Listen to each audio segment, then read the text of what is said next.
Canadians are very fortunate people. We live in one of the greatest countries on earth, but we can't take our good fortune for granted. The blessings we enjoy, the prosperity, the openness, the security, these are built on the solid foundation of the dignity and rights of the individual. And we must tend to those foundations, particularly the constitutional law that determines how we live together as fellow citizens. It is a remarkable heritage that we enjoy, going back through the British North America Act to the granting of responsible self-government in the Canadas and the Atlantic colonies, to Britain's Glorious Revolution, to Magna Carta, and even beyond. Generation after generation, this heritage was preserved and enhanced, and now it falls to us. Now, when you talk about Canada as a land founded on liberty and individual rights, you can get some funny looks. People say, oh no, we're the big government people. We're the ones with socialized medicine, not like those awful Americans. But the fact of the matter is that until very recently, we adhered carefully to this heritage of liberty passed on to us from our founders and from Britain. In 1943, we were described as last of the rugged individualists. As late as 1958, our governments took a smaller share of our GDP than American ones did. If we have departed from that heritage, we have done so recently. Now, you may say that heritage was a mistake, that we should have embraced big government many decades or even centuries earlier than we did. But if it was a mistake, it's curious how well it worked in giving us the open society that we cherish today. And that legacy is still largely intact. Whatever frustrations we may feel with the state of affairs in Canada today, it won't do to call it a friendly dictatorship, as one pundit did, or worse. But it will also not do to be complacent about signs of trouble, decay in the foundations, to ignore the warning signs. This has always been a land where the government could be small because the citizens were big, but the state is getting bigger. It is gaining power and citizens are losing it, including in the 1982 Constitution. Now, that was presented to us as a fulfillment of the Canadian tradition, as the perfection of our rights. But in fact, it's a document that gives the state more power and citizens less. Yes, there is a Charter of Rights. Yes, it contains many things that are praiseworthy. But it also contains not just the notwithstanding clause, but also that critical provision in Section 1 that those rights can be taken away, provided it can be justified in a free and democratic society. And when you look at decisions by the courts, it's astonishing how often they find that when the state infringes our liberty, it is justified in the name of some collective greater good. If we want to continue to enjoy the kind of society that we inherited, and of course it had its failings, we're not blind to those, we want to improve upon them.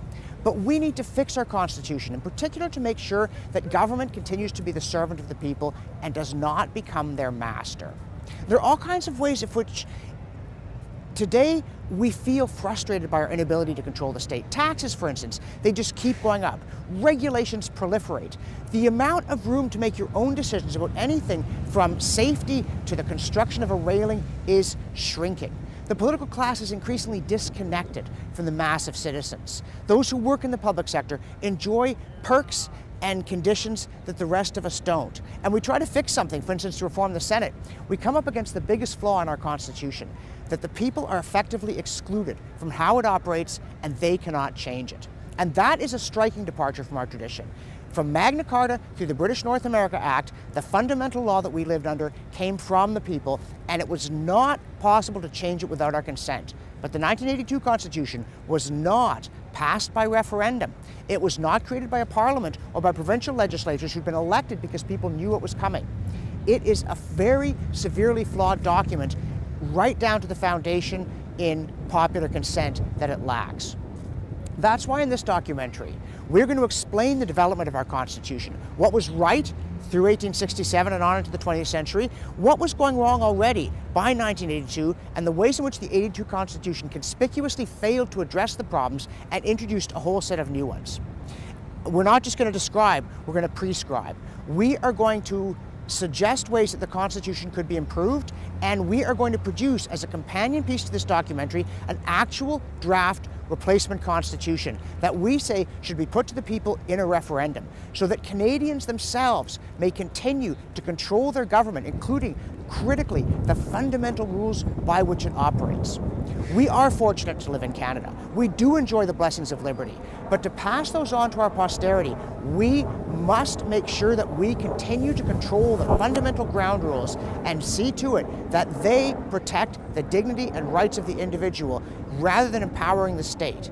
It's not yet a situation where we've lost control of our government, but we are losing control of it. It is time in our generation that we stood up and took it back.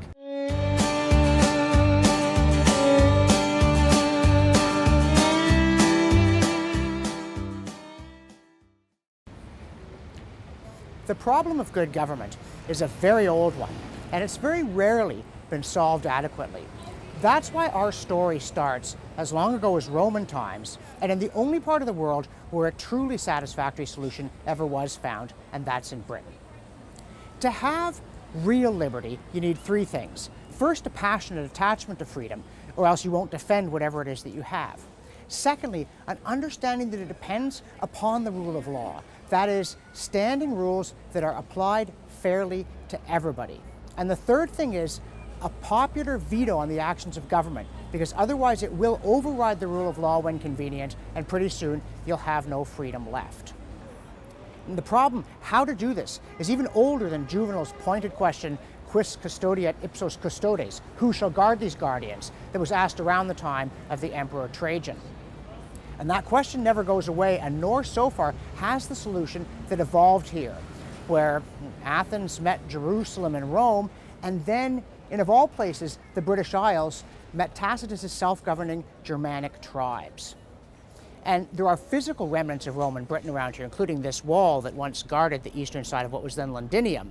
The actual statue of Trajan dates back to the 18th century. And it may seem curious that the British would erect a statue to the people who conquered the island, that they'd put it up some 1,400 years after the Romans left, some 1,700 years after this particular emperor, who never even visited the British Isles, died. But it's because they understand the lasting importance, far more than the physical stuff, of the rule of law that was Rome's unique contribution. Even more than 1,500 years later, the ruins you see, for instance, here at Bath, the baths, give you some idea of the solidity of the Roman achievement. The Romans were a practical people. They were famously said to be good at drains, not brains. But there's a lot to be said for hydraulic cement. It hardens underwater, it holds its integrity underwater. It was that enabled them to create the magnificent aqueducts that brought 300 million gallons of water a day into Rome, and enabled them to have upstairs toilets, and to live in a city not rivaled in population until London around 1800. But the greatest solidity of the Roman achievement is not these stones, impressive as they are, but the fact that in Rome the rule of law was a reality. Going back to the legendary, or at least fragmentary, 12 tables, Roman citizens had rights. And although Roman law could be cruel, it could be brutal, it could not be arbitrary. It's a famous story in the New Testament when Paul is about to be subjected to hideous torture at the eastern end of the Mediterranean, hundreds of miles from Rome. He utters those three magic words, Civis Romanus Sum, and suddenly all the machinery of Roman law kicks in. It is impossible to torture him or kill him or imprison him without following due process. And that is part of what connects the Romans to the Britons, to the Germanic tribes with their tradition of self-government, and gives us the parliamentary system. It's also remarkable that the Romans always understood their law as coming up from the people, as having been based on popular consent. Now, the Romans never solved the problem of functioning self-government. They could not find a way to steer between autocracy and mob rule. But that classic acronym, SPQR, Senatus Populusque Romanus, expresses the notion that you have a wise governing body driven by popular consent. And that's how the government is meant to work. Early on, Rome had kings, but it got rid of them because they were tyrannical and arbitrary. And when the republic breaks down and you get Augustus, he never admits that he's the emperor. He's always just first citizen. And as John Locke would later remark was a proverb, the most dangerous thing to liberty is the rule of good princes, because they get people used to the idea. Augustus did rule well. Tiberius did rule well. And on through the years, there were some appalling emperors like Nero and Caligula. and Elagabalus.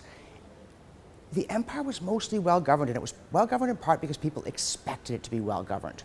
Rome was receptive to Christianity, with its emphasis on the dignity of the individual, because Roman law already understood the importance of the dignity of the individual. And once you found mechanisms to guarantee popular consent, these solid foundations that the Romans had built lay at the base of the edifices that we now call the Houses of Parliament.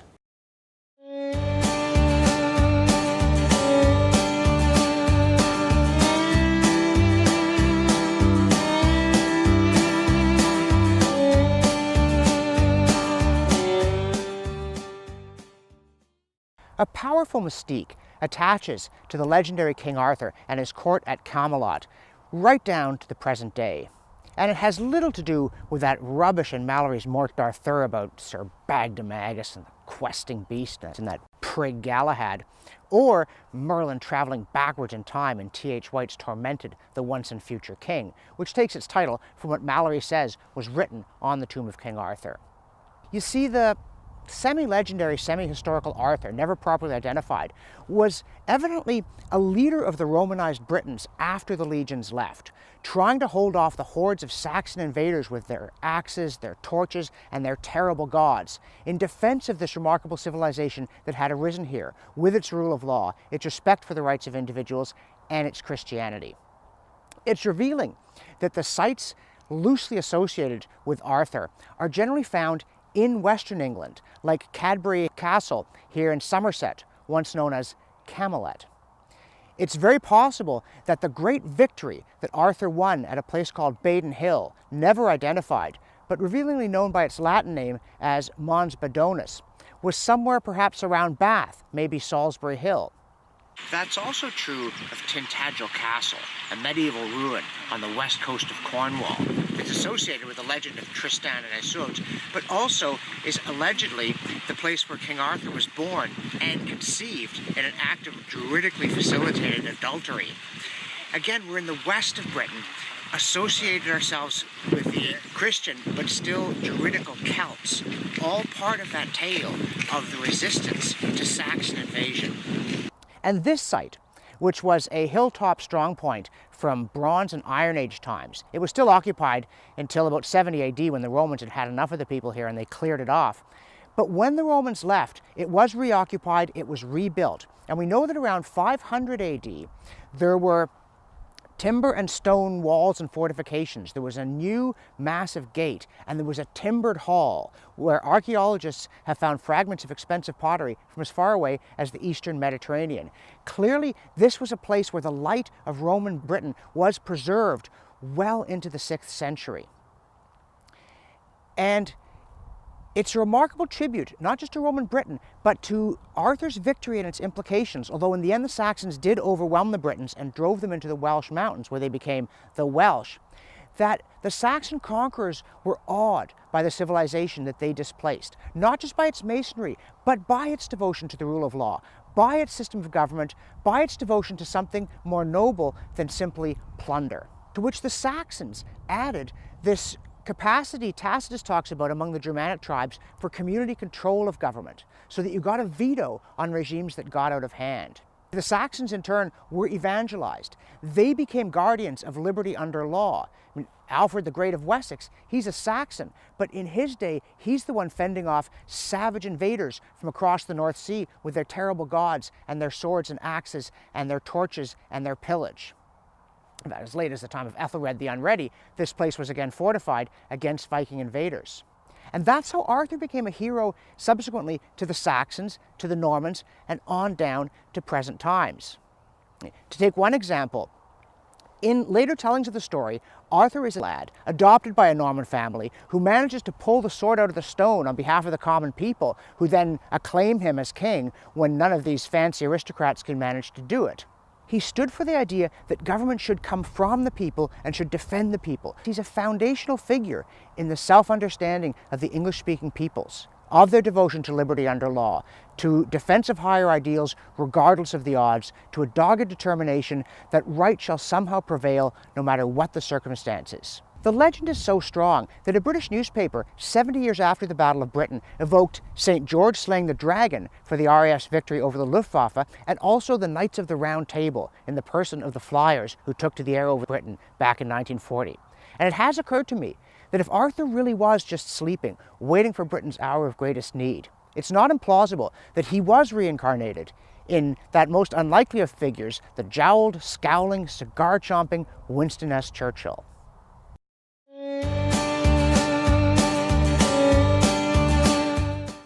We're here at the West Stowe Anglo-Saxon village to look at one of the most extraordinary periods in the development of constitutional liberty in the English-speaking world, including, of course, the coming of the language English from the Angles. Here, they have recreated life as it was around the middle of the 7th century.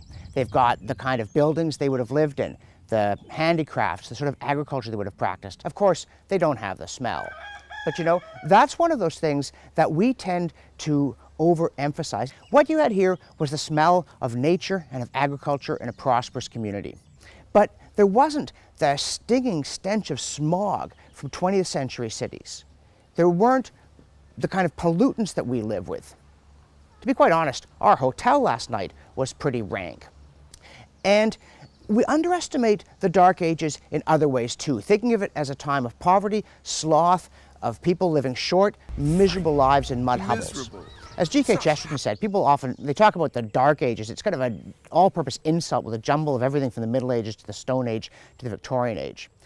But we do have this image that life in the Dark Ages was nasty, brutish, and short. And that's just not a fair depiction of the period. For instance, it's not unusual to find a king take the throne and reign for 3 or 4 decades. And this is the story of Archbishop Theodore of Canterbury, who was sent here in the late 7th century from Asia Minor. He's born in Tarsus. He takes the job in his 60s, and he's archbishop into his late 80s.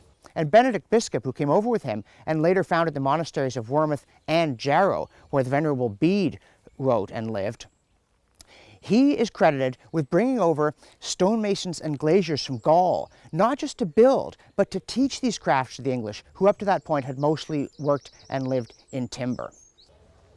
It's also a period in which there is a deliberate effort to revive learning. I mean, you get the Venerable Bede writing his history of the English in the 8th century in Latin, and then in the 9th century, you get Alfred of Wessex teaching himself Latin as an adult in order to be able to translate it and other works personally in order to revive learning.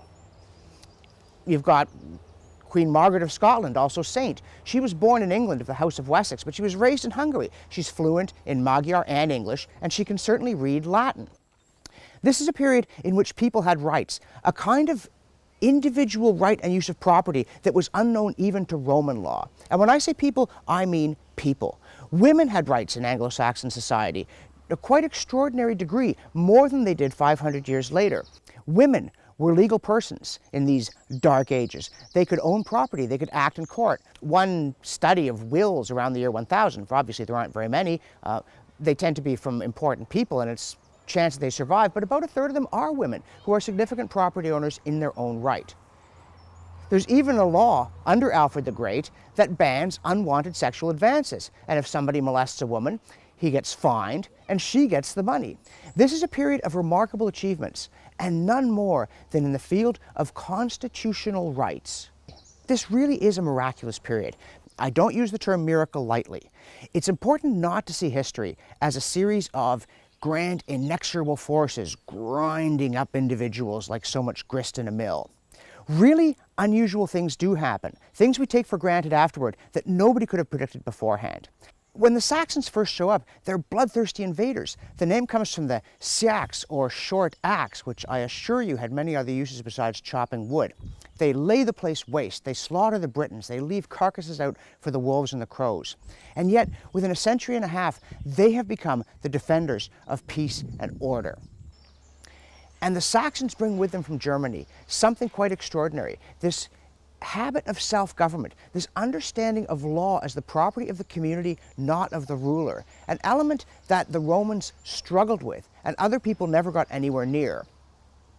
Montesquieu, when he looks at the English and the particularity of their system of government, traces it back to an observation by Tacitus, that the Germanic tribes governed themselves in a way that other people did not. And yet this is not simply Germany transplanted to England, although it might feel like it. I mean, words like ice are unchanged in 1,500 years, and words like bread, from the Germanic brot, changed very little. Most of the common speech of the English is Germanic derived. It's the fancy words that later come from the Normans. Very little Latin survives. And yet, somehow that rule of law does survive, and in the ferment of the British Isles produces something conspicuously absent in Germany. You know, Max Weber's famous line that in England everything is permitted that is not expressly forbidden. And that's true, and that comes out of the Germanic common law. It does not come out of Roman law. But Weber's gag goes on, in Germany everything is forbidden unless it is expressly permitted. What happens here in the British Isles is not what had already happened in Germany, nor was it something that was going to happen there. Indeed, the tragic course of the 20th century shows us just how different Germany was. And then, as Weber goes on, in France, everything is permitted even if it is forbidden, and in Russia, everything is forbidden even if it is permitted. It's only in the British Isles that there is this genuine grounding of freedom in the autonomy of the individual, of a system of property rights that really does give ownership and use of things to individual people, not to the family, not to the clan, not to the village, not to the community.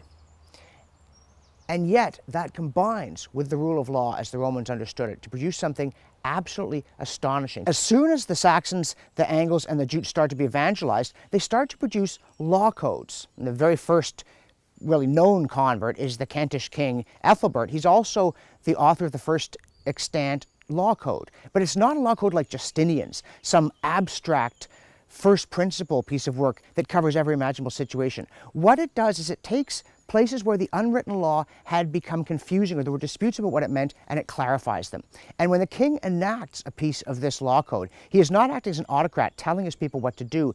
It is through him that the decision of the community is recorded. And thus we find that by the 9th century, the Saxons are, of all things, assailed by bloodthirsty pagans with dreadful gods and blood-stained weapons coming across the North Sea. It is people like especially Alfred the Great of Wessex who rally the community in defense of the rule of law, in defense of Christianity, in defense of peace and civilized order and the rights of the individual to be governed according to a common law to which he or she has consented, and to have and hold personal property. This was something nobody could have predicted at the time that Arthur was desperately trying to hold back the tide. And yet it did happen. It's quite a role reversal.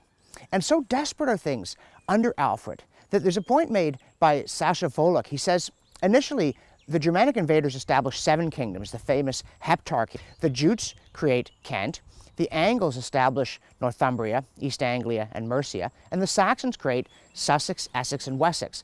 But in the worst period of the Danish Viking onslaught, 6 of the 7 perish. Only Wessex is able to stand against the tide and eventually retake London. So he says, why is it that we call English speakers Anglophones when all the Angle kingdoms were wiped out by the Vikings? Surely, he says, we really ought to call them Saxophones. The notion that we owe our freedom in significant measure to Anglo-Saxon England was certainly very popular through the Middle Ages. Saxon liberties were repeatedly invoked as late as the 17th century struggles against the Stuarts, but then it began to fall into some disrepute, to be regarded as a kind of sentimental notion roughly akin to the concept that Britain was founded by Brutus of Troy, which was itself once also a reputable idea. But later scholarship has tended to confirm it. For instance, there's a very interesting book by Alan McFarlane. It's called The Origins of English Individualism. And he started out with a nice orthodox kind of Marxian and Weberian training, and he was looking to see why the transition from a peasant to a bourgeois society happened earlier in England than on the continent. But the more he looked at his sources, the more he realized that, as a matter of fact, England had always been different. There was always a far greater emphasis on individual rights, on ownership of property, and on liberty. And at the end of the book, he said that if you want to know why things are different in the English-speaking world, you really do have to delve into Saxon times. The Romans had law and some liberty. The Germanic tribes had liberty and some law, but of a very different kind of common law sort coming out of the people. Here, they fuse into something so special that it is worth defending in the 10th century, in the 13th century, in the 17th century, and yes, in the 21st century.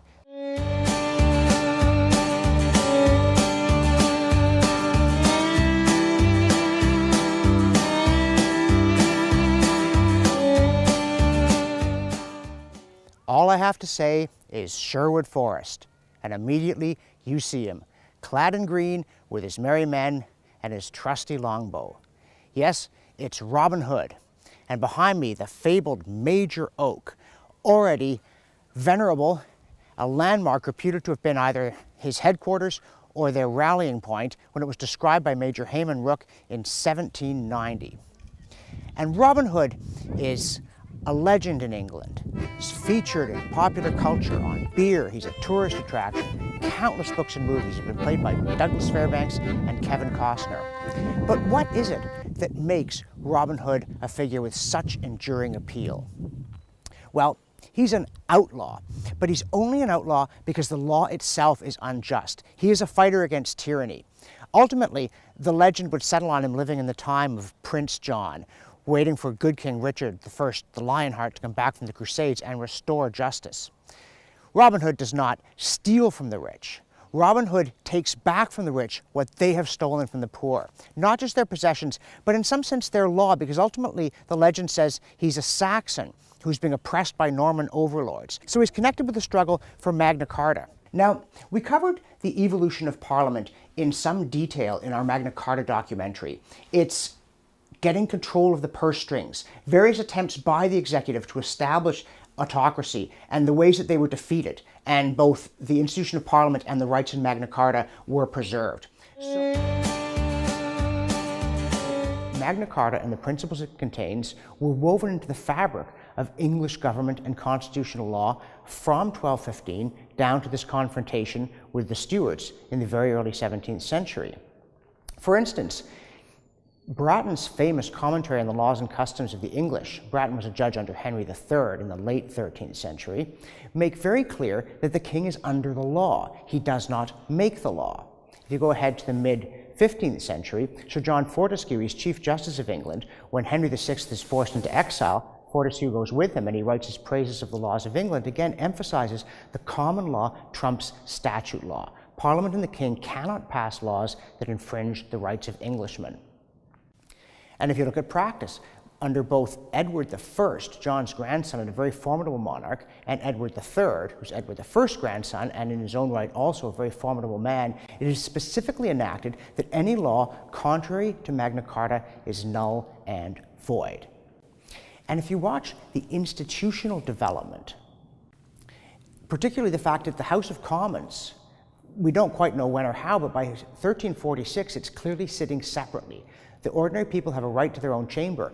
By 1376, the House is electing its own Speaker, the man who controls procedure, counts the votes, and speaks for the Commons to the other branches. And this is critical. If the King's counting the votes, then the King dominates the chamber. But in fact, the Commons runs its own affairs. When Edward III was succeeded by his grandson, Richard II, who was a tyrant, one of the things that Richard claimed was that the law is in my mouth. I can change the law just by saying it's different. In 1399, for these kind of claims, Richard was deposed, turns up dead in 1400, possibly starved to death. And then you get a new king, Henry IV. But how does Henry secure his legitimacy? He has to go to Parliament. And Parliament says, we will declare that you are king, but there's a condition here.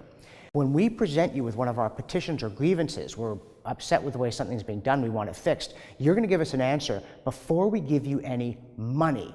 And the king is obliged to accept this. Then in 1407, there's a bit of a showdown with the House of Lords over a tax bill. And the House of Commons says, no, we have primacy on money bills because we represent the people who are going to have to pay for it all. And that's still true today, of course. The British House of Commons, the Canadian House of Commons, the American House of Representatives, tax and spending bills have to originate there.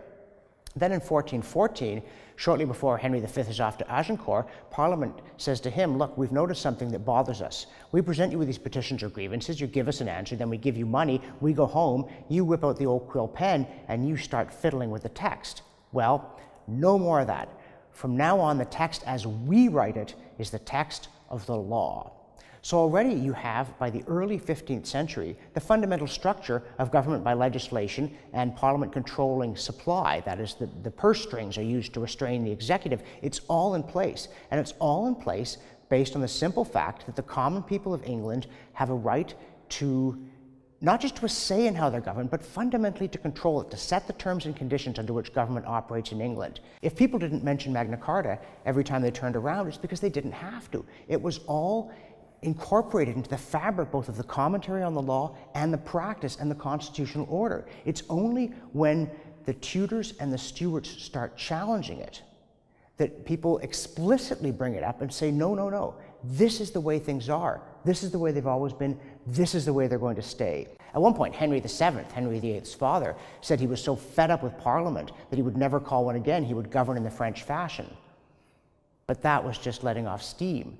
Nobody dared undertake important measures without Parliament until you get to James I, who just pulls it off by not pushing his luck too far, and Charles I, who pushes his luck too far and gets himself beheaded. It is important to understand that by the time of the Glorious Revolution, the system in England was firmly established on a basis that just didn't exist anywhere else. That the executive was controlled by the legislature. It was dependent on it for supply, and the legislature's power was not that of a group of politicians who dominated, but of representatives of the populace, preserving those rights that were expressed in Magna Carta and in the common law as coming up from the people and protecting them from government in any form.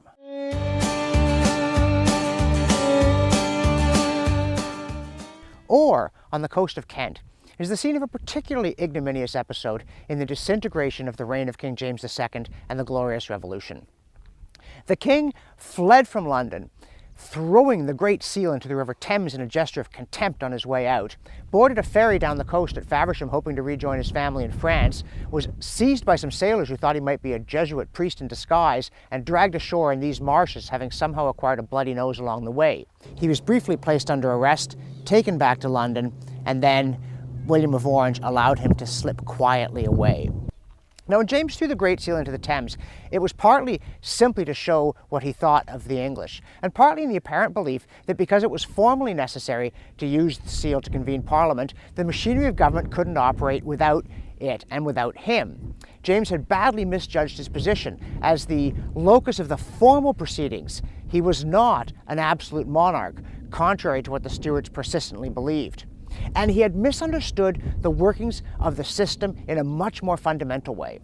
When James became king, he managed to rig the parliamentary elections. The monarch did have a lot of power at that point over things like who could be electors in towns, and he restricted it in some places more or less to the town officials, who he could fire if he didn't like them. In other areas, they held the vote in the middle of the night and moved it to some place they didn't tell anybody about except their supporters. The result was a parliament that was overwhelmingly supportive of the king, and overwhelmingly men who'd never been in parliament before. About 2/3 of them had no previous experience. But when James tried to govern as an autocrat, to maintain a standing army, to secure money without having to go back to parliament for tax bills year after year, the parliament balked. Because these were not the king's men, they were Englishmen. They were not partisans of the court or of a particular faction. They were defenders of the liberty of Englishmen, and that is how they saw themselves. That is what Parliament had been since it first met in the 13th century, and what it still was. And thus it was that James went in 4 years from a Parliament that was as compliant as any the nation had seen in centuries to being dragged ashore by fishermen with a bloody nose and having to flee again to France. At those days, Parliament was still very much a defender of the liberties of Englishmen against the presumption of the executive. The Little Woodham Living History Village in Gosport, Hampshire, recreates life in England in the 17th century. And as you can see, the buildings here lack many amenities that we take for granted, things like running water or central heat. But they have something we don't: protection against overreaching government. It is of buildings like this that William Pitt said, "The poorest man in his cottage may bid defiance to all the forces of the crown. The wind may enter, the rain may enter, but the King of England cannot without his permission."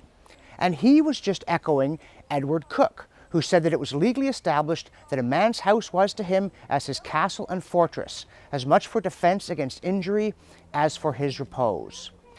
Try telling that to a modern conservation authority or tax auditor or any number of agents of the state coming to inspect you and see if you are living in conformity with their wishes. We may no longer bid defiance to the Crown and its agents and tell them they cannot enter our house without our permission or a valid warrant. In that respect, these homes were far more secure, far better protected, far more comfortable as places of repose than our own much more apparently luxurious dwellings today.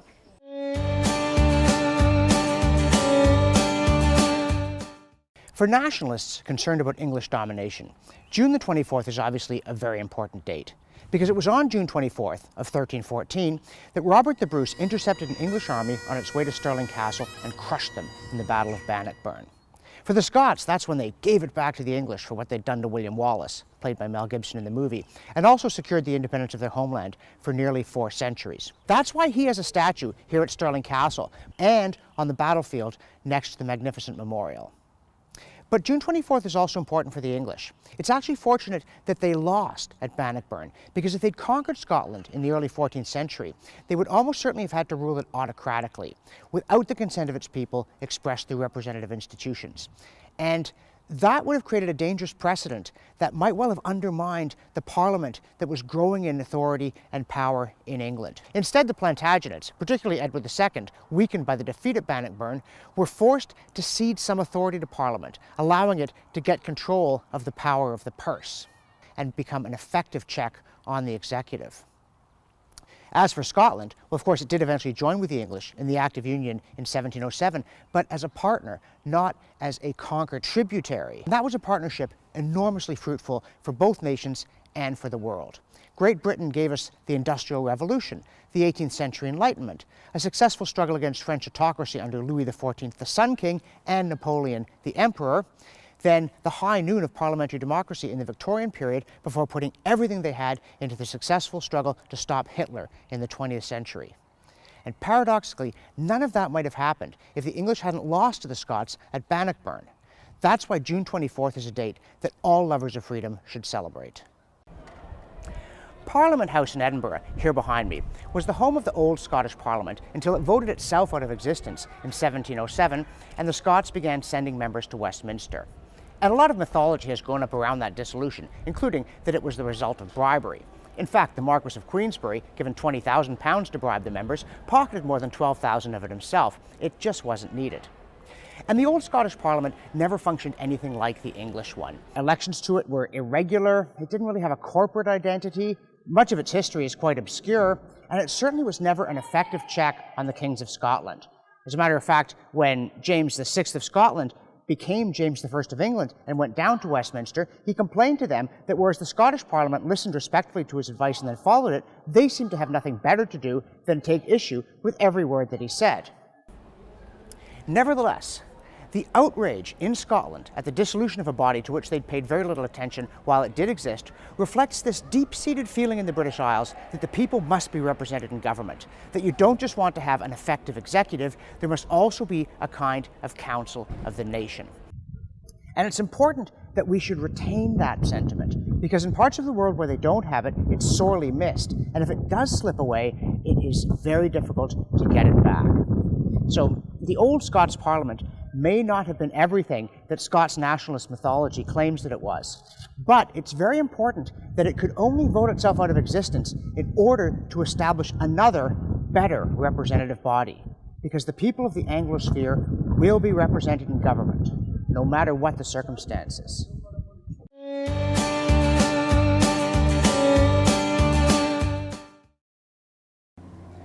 A plaque in the churchyard at All Saints in Rington, Somerset, marks the birthplace of its most famous son, John Locke, who was christened here in 1632.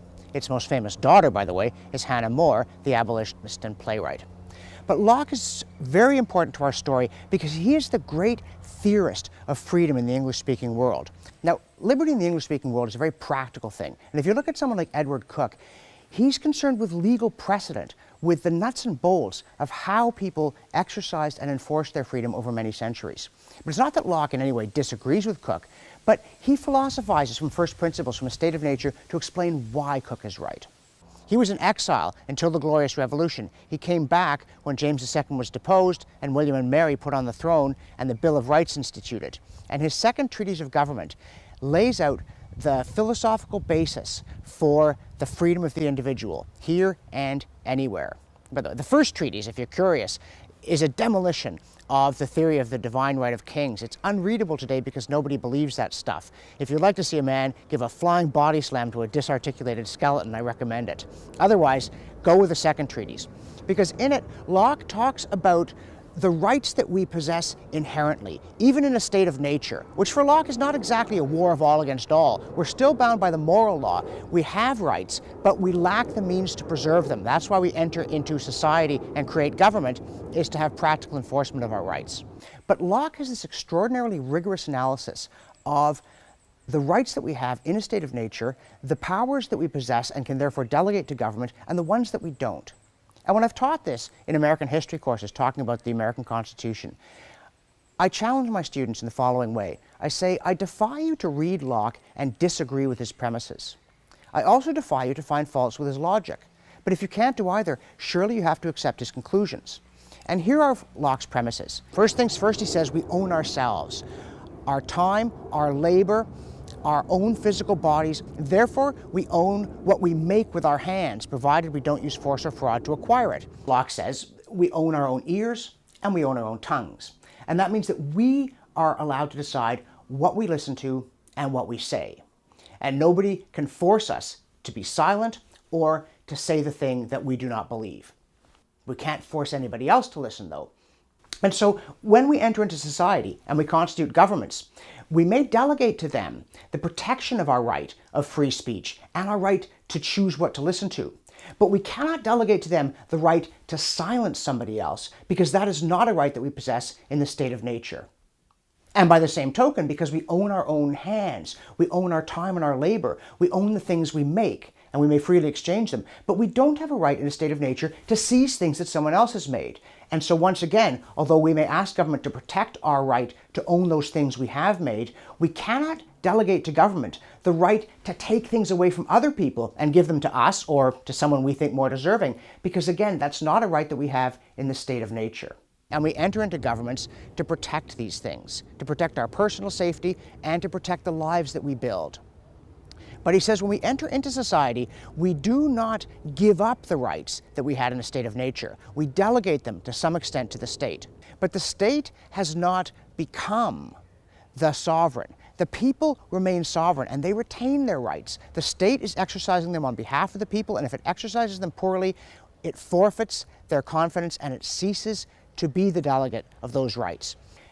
This fundamental premise of Locke's, that we own ourselves, is one that I think it's very hard to argue with. Almost nobody does in the modern world. I mean, what is the alternative? That we're owned by somebody else? I mean, that's been tried from slavery to Stalinism, and it worked out horribly. Or do you take this view that, we all own one another? But this gets you into a paradox because, if you and George basically own me, then you can tell me what to do, how to vote, what to think. But you can't do that until George and I tell you what to tell me, because George and I own you, and of course George and I can't do that until you and I tell George what to do. There's an infinite regress there. It just dissolves logically. But in any case, I think the modern world is very much individualistic. People have to be themselves. They're into self-expression. They get tattoos, all kinds of things. Everybody does believe in this premise that we own ourselves and that we have inherent rights just because we're human. So if you believe the premise, then you have to follow the logic in the direction of the rights that we therefore have, and by extension, that we can ask government to protect on our behalf, and the rights that we simply don't have, the right to tell other people what to do, to take their stuff, to tell them what they can think or what they can say.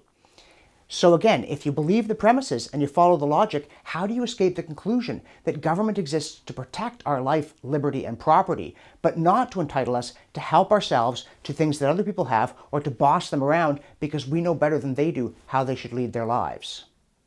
And if you don't agree with that interpretation, then it's important that you should explain what is your theory of the relationship of the individual to the state and of human beings to one another. If we don't own ourselves, if we don't have inherent rights just because we're human beings, the right to think freely, the right to act freely, the right to defend ourselves in an emergency, who does have this final authority? Where do these rights come from? And why don't we have them when there's nobody there to help us with them? Why can't we speak our mind even if the state wants us to be silent? Why can we not defend our safety against those who break and enter, those who invade, or, if it should come to that, as it often has in our history, though mercifully not recently, against a government that tramples our rights instead of protecting them.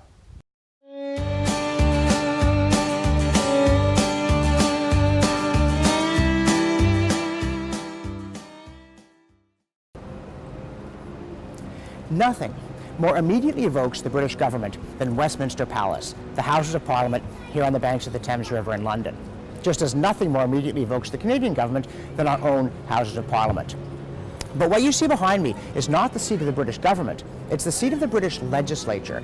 And it's critical to appreciate the difference, to understand the development of their system of government and ours, and of the problems that have arisen lately. This is something of an unfamiliar angle on the British Parliament. One part of a system that includes an executive and judicial branch as well as a legislative branch that were meant to balance one another, particularly the legislature and the executive. Ever since, at the latest, the Glorious Revolution of 1689, it's been clear that on fundamental matters and in a crisis, the British Parliament is the voice of the British nation. But in 1689, the legislature and the executive were still very separate entities. The ministries were appointed by the Crown to carry out the Crown's agenda, provided they could secure the assent of Parliament. The situation is very well expressed by Jean-Louis Delhomme. He's a Swiss expatriate writing in the latter part of the 18th century, and he says that it's a maxim among lawyers that the British Parliament can now do anything except turn a man into a woman. Well, obviously today it can do that too. But he also said the executive in Britain had enormous power, but it was like a magnificent ship, fully rigged, ready to sail, from which Parliament could at pleasure draw off the water by denying it the revenue that it needed to carry out anything from making war to policing operations. Any of those things it has otherwise full legal authority to do. So in Delhomme's view, although Parliament is very powerful, it stands separate from the executive and can stop the executive from doing things that it should not do. Magna Carta was seen in slightly different ways from the 18th century on the two sides of the Atlantic. The way constitutional theory developed in Great Britain, Magna Carta was seen chiefly as a guarantor of parliamentary supremacy, especially after the Glorious Revolution. But in the New World, it retained the older idea of being something that stood equally above Crown and Parliament, as being, if you like, the supreme constitutional authority. And that was what found its way into the debates that gave us the Declaration of Independence and then the Constitution of the United States. The idea in Britain was that it was the dominance of the legislature over the executive branch and the dominance of the legislature by the people that would guarantee their rights, that would keep government small, that would ensure there was no taxation without representation, that would protect property, all those things for which the English and the British had been fighting since before Magna Carta was sealed. But here's the problem that developed in the 19th century and has become overwhelming in the 20th. Because the legislature was in principle capable of doing anything, it was capable not only of safeguarding our rights against the executive, it was also capable of overriding them, of making whoever controlled the House master of the nation. And hence you start to get this curious position of premier or of prime minister, unknown to constitutional theory. It doesn't appear in the official precedence rules and so on until well into the 20th century. But by the 19th century, Walter Bagehot calls it the buckle, joining the executive and the legislative branches. But it was still at that point joining two separate branches of which the legislature was essentially dominant. And it took decades for ambitious people to grasp that the real route to absolute power in Britain was no longer through an executive that overawed Parliament, but through Parliament and back into the executive.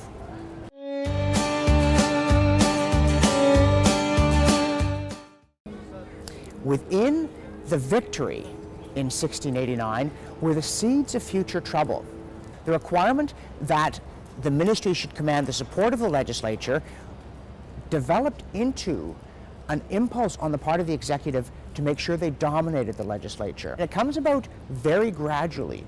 In the 18th century, Robert Walpole, on becoming Prime Minister, refuses elevation to the House of Lords. That's a sign of what's happening. But at the time it looks harmless. It simply looks as though the executive understands how answerable it is to the legislature. Now, they're not welded together yet in the 19th century. Ministries in Britain will routinely lose votes in the House and have to resign well into the Victorian period. On the other hand, ministries do not automatically resign as a result of an election in which somebody else secures a working majority in the House. They are still the executive branch, and they come to the House to see if they can secure its assent. But increasingly, those who would be masters realize that if they're going to keep their position and their power and carry out their wishes, they need to make sure they do control the Parliament. And so they develop a much tighter domination of their caucus. The whip becomes much more important. They develop strong, disciplined extra-parliamentary parties. They control who gets nominated. They develop talking points and platforms that increasingly don't reflect but manipulate public opinion in order to give them control of the Parliament that gives them control of the agenda. And ultimately, by doing so, in a system in which the legislature is not effectively checked by any other branch, they become undisputed masters of the political system in a way that is in fact alien to the parliamentary system, even though it arose organically from within it. In the late 18th century, Rome is still describing a situation in which the two branches are very separate. And this is still true at the time of the Constitution of 1791 in Canada. And it's interesting when you look at the struggle for responsible government, particularly in Lower Canada. There's a guy named Pierre Bédard, largely forgotten today, who was the leader of the Francophone Party in the legislature, but was also a very strong proponent of the British system of government. And his great complaint about government in Lower Canada in those days is that the executive was not dependent upon the legislature for money. And he said, this is a deformation of the British system, and we will be master of our own affairs when, like the British, we have a ministry that must come to the House elected by the people for money. Which is exactly what did happen in the new province of Canada in 1849, following the rebellions of the late 1830s and the Durham Report, and despite the burning of the Parliament building in Montreal by an angry Tory mob. It's also what happened with the granting of responsible government in Nova Scotia in 1848, PEI in 1851, and New Brunswick in 1854. The executive branch was held responsible by the legislative, and the legislative branch was controlled by the people.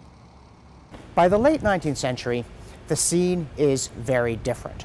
Although British institutions haven't changed much formally in the last couple of centuries, the Constitution has in fact been radically altered. As the noted scholar Albert Venn Dicey explains in his book The Law of the Constitution and his other writings, by now Parliament is the supreme power in the land. And this is very different from the ancient Constitution, under which Magna Carta and the common law set limits on what the British government could do, and the purpose of Parliament and the MPs that citizens sent to Parliament was to ensure that the executive did not overstep those bounds and contravene Magna Carta. And under the ancient Constitution, remember, even if they convinced parliamentarians to pass a law obnoxious to English liberties, it was of no effect. It was repeatedly enacted that laws that contravened Magna Carta were null and void. By the late 19th century, that's not true.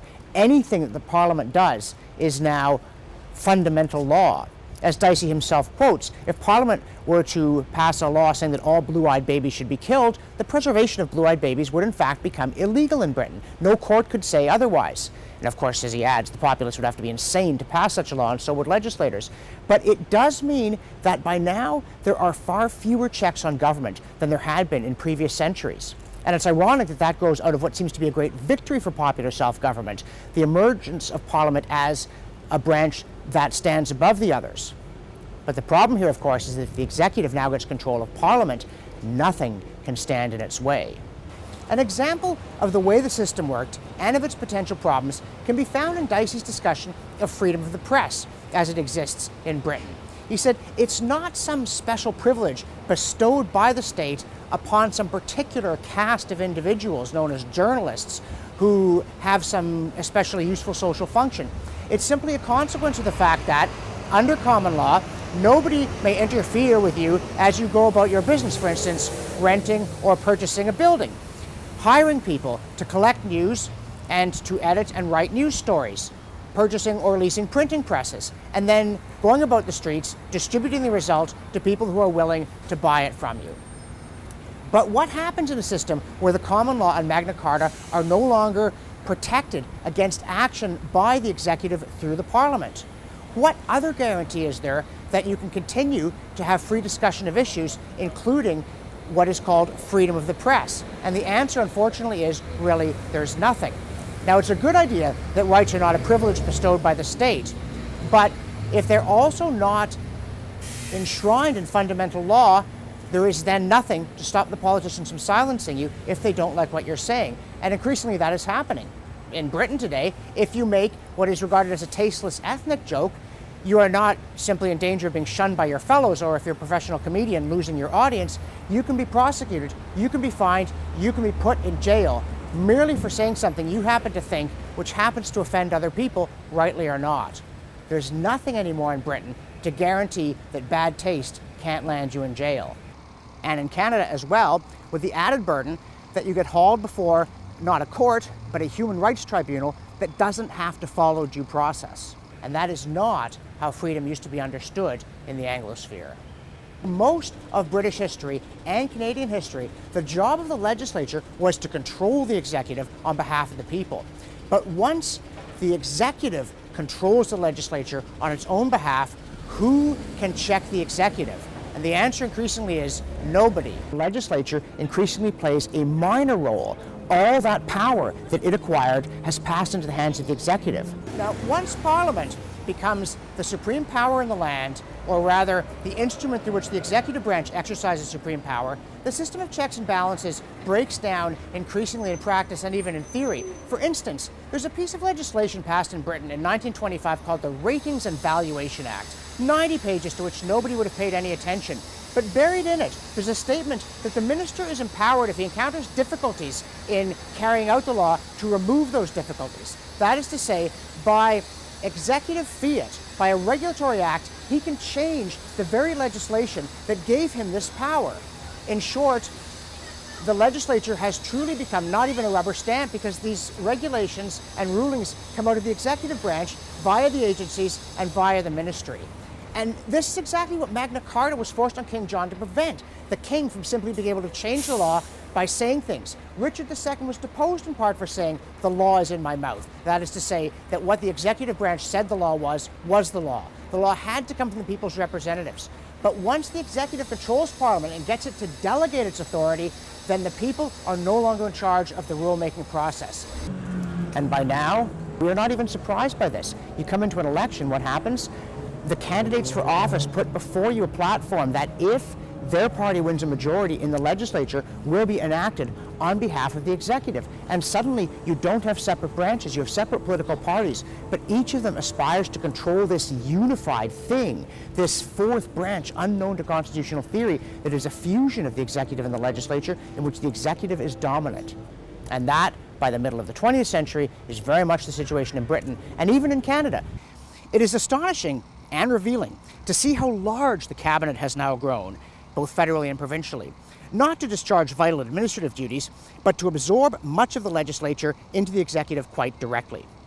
In Ontario, in 2014, virtually every member of the minority Liberal caucus was a minister, a parliamentary secretary or equivalent title, a whip, or some similar post that brought extra money.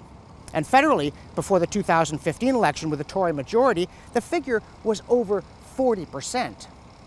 Because of the British North America Act, there are some jurisdictional limits. Some things can only be done by the provinces and some things can only be done by the federal government. But there is very, very little that cannot be done by government if the political class is in agreement that it should be done. And there is almost no way for citizens to prevent them from doing it. And that is not the way in which the English-speaking people used to govern themselves. And it is increasingly a problem.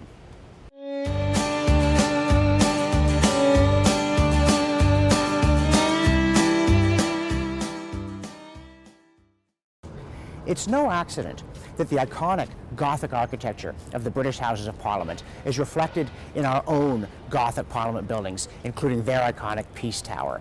Because the Canadian system of government was very deliberately modeled on the British, including the idea that the legislature, arising from the people, would dominate and control the executive branch and safeguard our liberties. And yet, as Winston Churchill noted, the parliamentary system is extraordinarily adaptive and resilient. And when we think about the founding of Canada, and the Act of Confederation in particular, we need to appreciate that there was real genius here, including the idea, hitherto unknown in the world, that you could have a system of parliamentary government that was also a federation. And that was crucial to convincing Quebecers to join. You see, the problem with a unitary state and a parliamentary system is that essentially the legislature can, by the mid-19th century, do anything that it wants. And so once you get a unified Canada, what is to stop the Anglophone Protestant majority from overriding any guarantees that may have been given to Quebecers about linguistic and religious rights and their civil law? But, as MacDonald and his colleagues realized, you could actually have a system that was federal, with subordinate provincial units with a constitutional guarantee in the British North America Act of their own particular areas of jurisdiction. Once it's been done, it seems obvious. It was adopted in Australia. Hey, sure, a parliamentary federation. It's since been copied elsewhere in the world.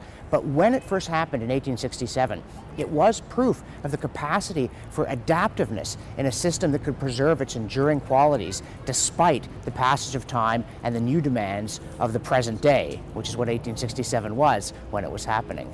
The founders of Canada had a background in the common law. They were comfortable with the parliamentary form of government, which in a great sense was a limitation on what used to be the very broad powers of the monarch. And although clearly there was an intention to give jurisdiction over certain areas to the federal government and to the provincial governments, there was in no way a belief that that governmental level needed to legislate in a particular area.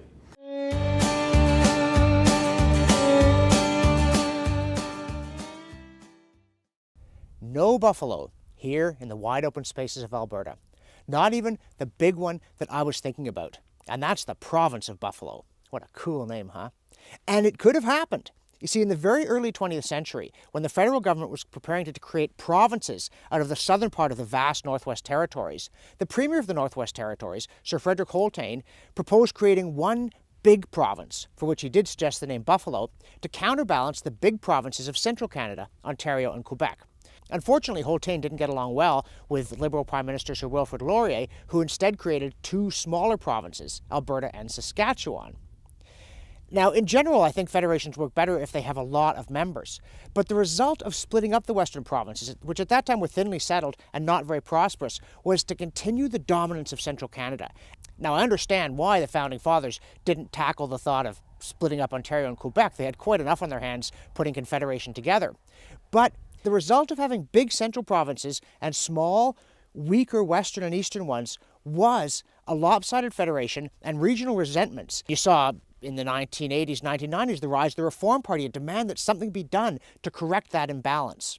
So there was a lot that was right in 1867, but there were some significant problems from the time of Confederation on, and one of them was this lopsided quality of the Federation with just far too much power and influence in the big central Canadian provinces.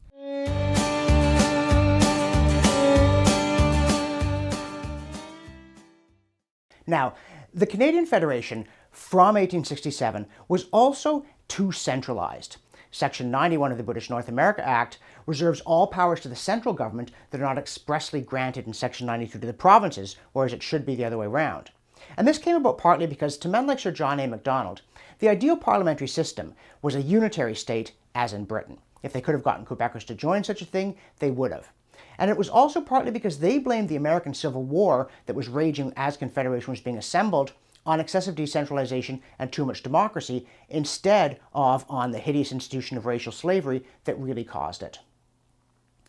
And the boast in the British North America Act that it gave Canada a constitution similar in principle to that of the United Kingdom might seem a little eccentric, given that ours was both federal and written. You think they'd gotten into too much champagne in Charlottetown or something like that. But our constitution was similar to that of the United Kingdom in a much more fundamental and important sense, and that it was intended to give the populace, through Parliament, a veto on the actions of government that would keep the state small. And by and large, it worked. Canada was true to the liberty that was on the lips of everyone debating Confederation, both the opponents and the advocates, as we went from 3.5 million people at the time of Confederation to over 7 million at the time of World War I, having opened up the prairies, growing to over 11 million people by the time of World War II, playing a critical role in both those wars, something like 1 in 10 Canadians put on a uniform, also being a bulwark of Western liberty in the Cold War. As late as the 1950s, Louis Saint Laurent said that the Liberals abhorred any notion of unnecessary intervention. And the result of this approach was a dynamic society and a seat in the councils of the mighty, including joining the G7 in the 1960s. So Canada did flourish by holding true to those principles of liberty that were dear to its founders, modeled on the British system.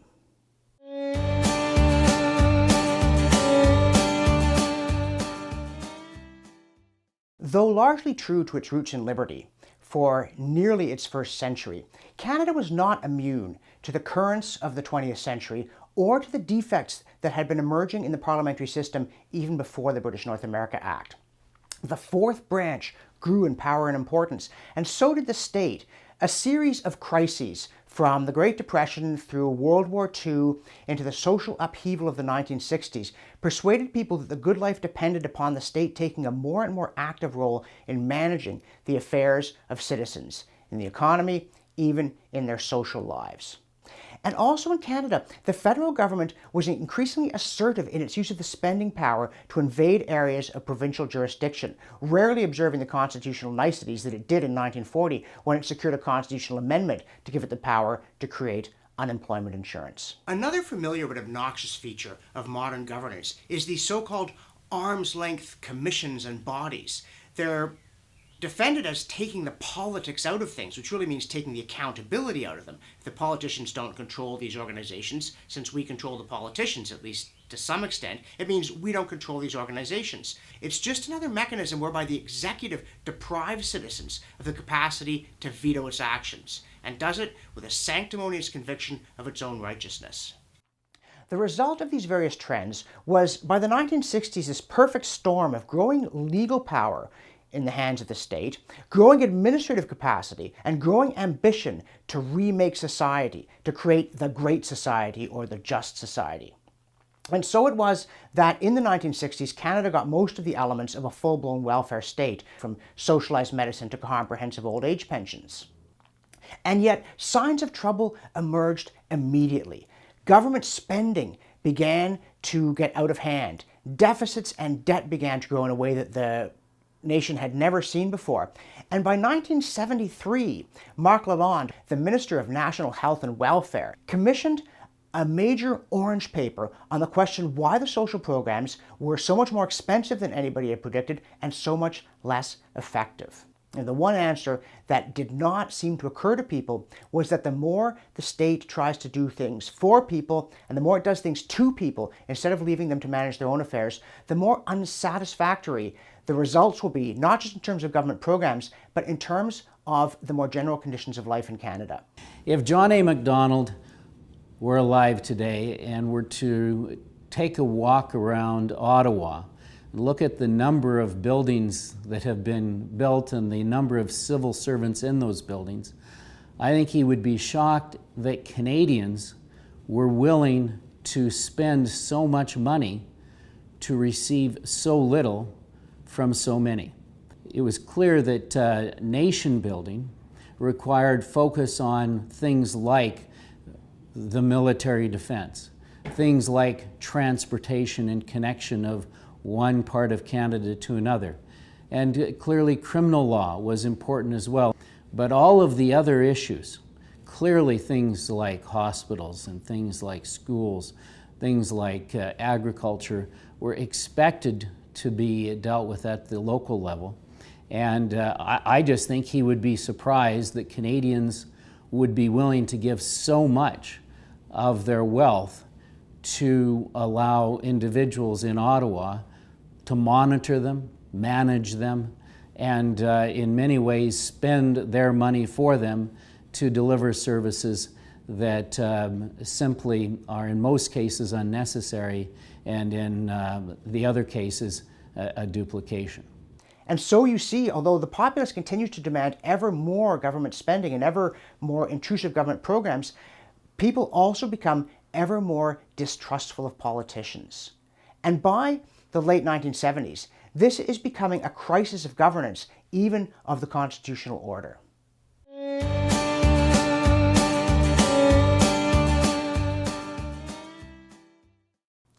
By the late 1970s, all kinds of problems are emerging in the Federation, including the problem within the Federation of regional alienation. Not just Western discontent that's beginning to boil over, but also the very real prospect of Quebec's separation.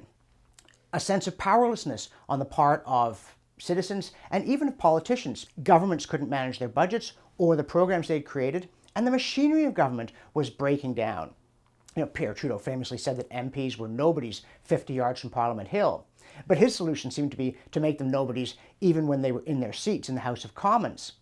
In one critical innovation, brought in temporarily by Lester Pearson, made permanent by Trudeau, the House of Commons stopped grilling ministers on the estimates. Previously, members of cabinet had to come before the whole House in a no-holds-barred session to talk about the spending plans of their department for the coming year.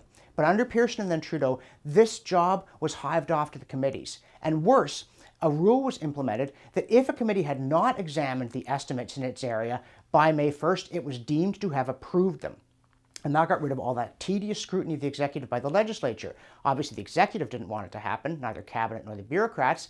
MPs didn't really want to do it because it bored their constituents as much as it bored them, and it annoyed their party masters. But it certainly was an important piece of accountability that was rather casually abolished. And then Trudeau got this inspiration to fix the Constitution.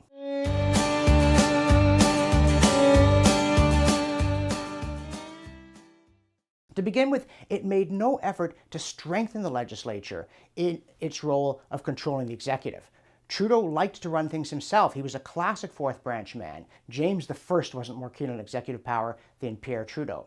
Secondly, it didn't do anything about the problem of regional alienation because it didn't decentralize. Trudeau was alarmed by the rise of Quebec separatism in the first referendum, and so he wanted to make Quebec happy, and yet he was not willing to meet the legitimate demands not only of La Belle Province, but also of Westerners for more control over their own affairs. Trudeau was a chronic centralizer, both with things like equalization inside his new constitution and the Canada Health Act outside it. He liked using the fiscal power of the central state to impose uniformity on people. And then there's this question of the Charter of Rights.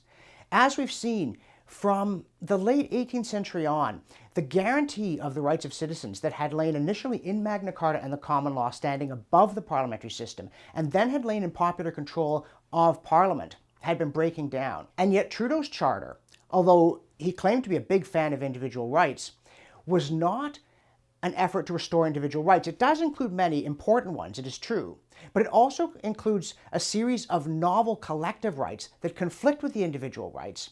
It also has a notwithstanding clause which enables the state to override some of the important fundamental individual rights, but not some of these exotic collective ones.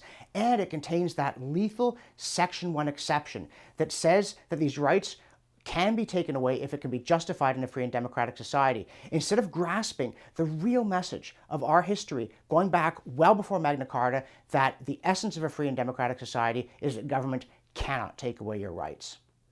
Then there was this idea of repatriating the Constitution, because we somehow didn't control our own destiny if we had to go cap in hand to the British Parliament to get amendments to our Constitution. Not that this had actually worked badly, because the British government understood that things had to have broad political legitimacy in Canada in order to be incorporated into changes in the Constitution. But when Trudeau patriated it, he didn't even try to address the problem that citizens were increasingly unable to control their government, that they had lost their veto over its actions. And thus, the incredibly complex and cumbersome amending formula that he created, or rather a series of formulas which conflict in ways that not even the Supreme Court seems to understand, reserved that power, insofar as it created it all, to the government. And that brings me to the worst flaw about patriation. It was meant somehow to give us control of our own affairs, but in fact it excluded the people entirely. The 1980 election was not waged on the possibility of patriation. People didn't see it coming, and they weren't consulted about it, especially, obviously, not in Quebec. And it's revealing that although he was made Prime Minister in the 1980 election by winning 74 or 75 Quebec seats, Quebec has never signed on to the Constitution. Not that that has any legal force, but it's an indication of discontent in Quebec with his innovation. And thus it is that the Constitution that Trudeau inflicted upon us, in the company of other sorcerers' apprentices who understood neither parliamentary sovereignty as it had evolved in Britain out of Magna Carta, or popular sovereignty as it had evolved in the United States out of Magna Carta, gave us something that had neither legislative nor popular sovereignty. He did not so much fall between two stools as plunge into a third hole of his own creation.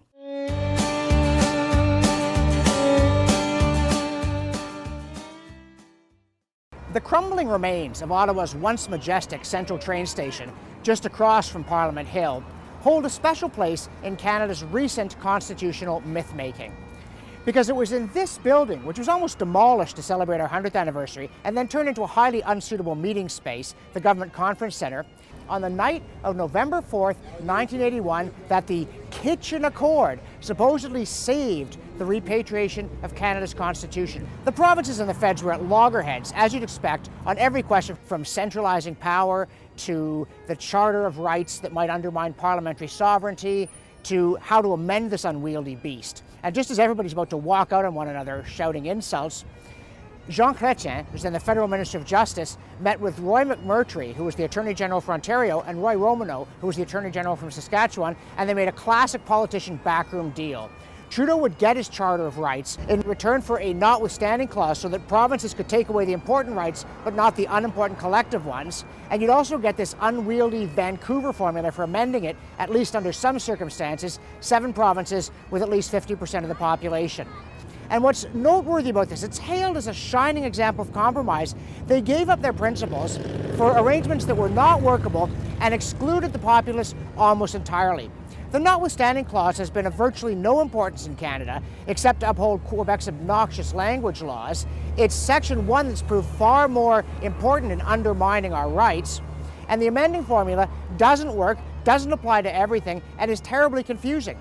No mention of the people here. Now, the famous ugly little kitchen in which this deal was supposedly made, parliamentarians said when the building's renovated, please preserve it. Instead, Public Works demolished it without telling anybody. When they were asked, they said, oh, well, you know, it was flooded, it was full of asbestos, it was horrible anyway, no historical significance. But really, to me, it's the Kitchen Accord that doesn't hold that mythical place in our history that proponents of the 82 Constitution would have it hold. Because it's not a matter of people standing on principle, finding a statesman-like deal that preserves the rights of the people. Instead, it's one unwieldy backroom deal that sets the stage for a governance by unwieldy backroom deal. There is really nothing here worth celebrating, and thanks to Public Works in the dead of night, nowhere to celebrate it. Trudeau and his associates were sorcerers' apprentices. And what they gave us was an unidentified constitutional object, some hitherto unknown entity in which one elite deal followed another and the people gazed at the spectacle helplessly. And that is why, of all the problems that now exist in our Constitution, the worst by far is the fact that we, the people, cannot change it. It doesn't even seem that the government can change it, except in certain trivial ways, but we are excluded altogether. And that is the antithesis of the perfecting of our sovereignty that repatriation was meant to embody. The court has really constrained some of the flexibility that existed in the amending formula. There were 2 cases in 2014, one involving the eligibility requirements for Supreme Court judges and one involving Senate reform that effectively required provincial consent for changes that some people, I think, rightly argued Parliament had the authority to change unilaterally. Particularly with respect to Senate term limits, the court gave reasoning that suggested term limits would alter the fundamental features of the Senate and therefore provincial consent was required for these changes. The problem is that the court didn't really address why Parliament is free to enact mandatory retirement age and whether or not that would have changed the fundamental features of the Senate any more than, say, a lengthy non-renewable term for senators. And because the court deals in very vague ways with this notion that the constitutional architecture includes things beyond the text, we saw effectively jurisprudence that makes it even more difficult to amend the Canadian Constitution kind of on top of an amending formula that also already has a very high bar. One of the things that concerns me most is the lack of flexibility, and we see this most with the Senate reform debate. Our starting position is almost, well, there's no major change we can affect because we don't want to open the Constitution. And this fear of opening the Constitution, and even talking about opening the Constitution like it's Pandora's box, is a serious problem, and it's almost a nefarious sickness in our political culture that I think Canada needs to get over. This exclusion of the people from the creation of the Constitution and from the amending of the Constitution was its single most lethal flaw, and the thing that it is now most important that we should fix.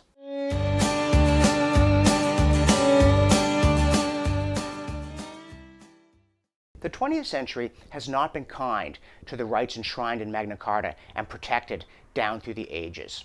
All sorts of crises and upheavals, from the World Wars to the Great Depression, convinced large numbers of people and policymakers and commentators that government had to take a more active role to secure prosperity, to protect people, and to ensure that they lived in a decent society. We were a society, a rugged society, individualistic society, a society that depended not just on pure individualism, but also on communities, both in terms of civic society, either in terms of churches or mosques or synagogues or whatever the religious institution is, and civil institutions, charitable organizations, or just even non-community groups. And to some extent, that individualistic culture is still alive in Canada, but also society, again, I think a lot of this is post-World War II, managed to shift a bit of attitude amongst society from being solely reliant on oneself and the community to almost demanding that the state be involved in our lives. And we see that just even in terms of parenting. It used to be that 20, 30 years ago, people would have no trouble sending their kid on a city bus to go and watch a sporting event or go to their school event. And now today, one parent or both parents are there, not just to cheer their children on, but also to drive them to and from the events. So that marked departure, of course, feeds the beast. Once the regulatory state is alive and well, it wants to feed itself, and it feeds and preys upon the fears and need for safety, the need for security, and the need for comfort. Of course, it was generally depicted as further refining these rights, entrenching them more deeply. But at a certain point, the conflict between these new positive collective rights and the old right to be left alone became too acute to be ignored.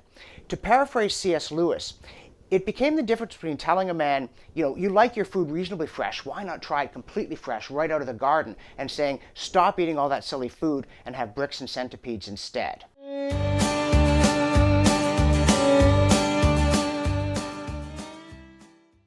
The quiet green churchyard of All Saints in High Labour, Essex, is the resting place of the physical remains of John Locke.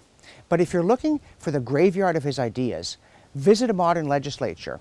You won't find any marker, but they are interred there. Because in the modern world, we apparently are no longer interested in basing government on principle. Indeed, a Canadian premier recently sneered, "I'm not in politics to put into practice the musings of a long-dead political philosopher. I'm in politics to deal with the real challenges that affect the lives of real people."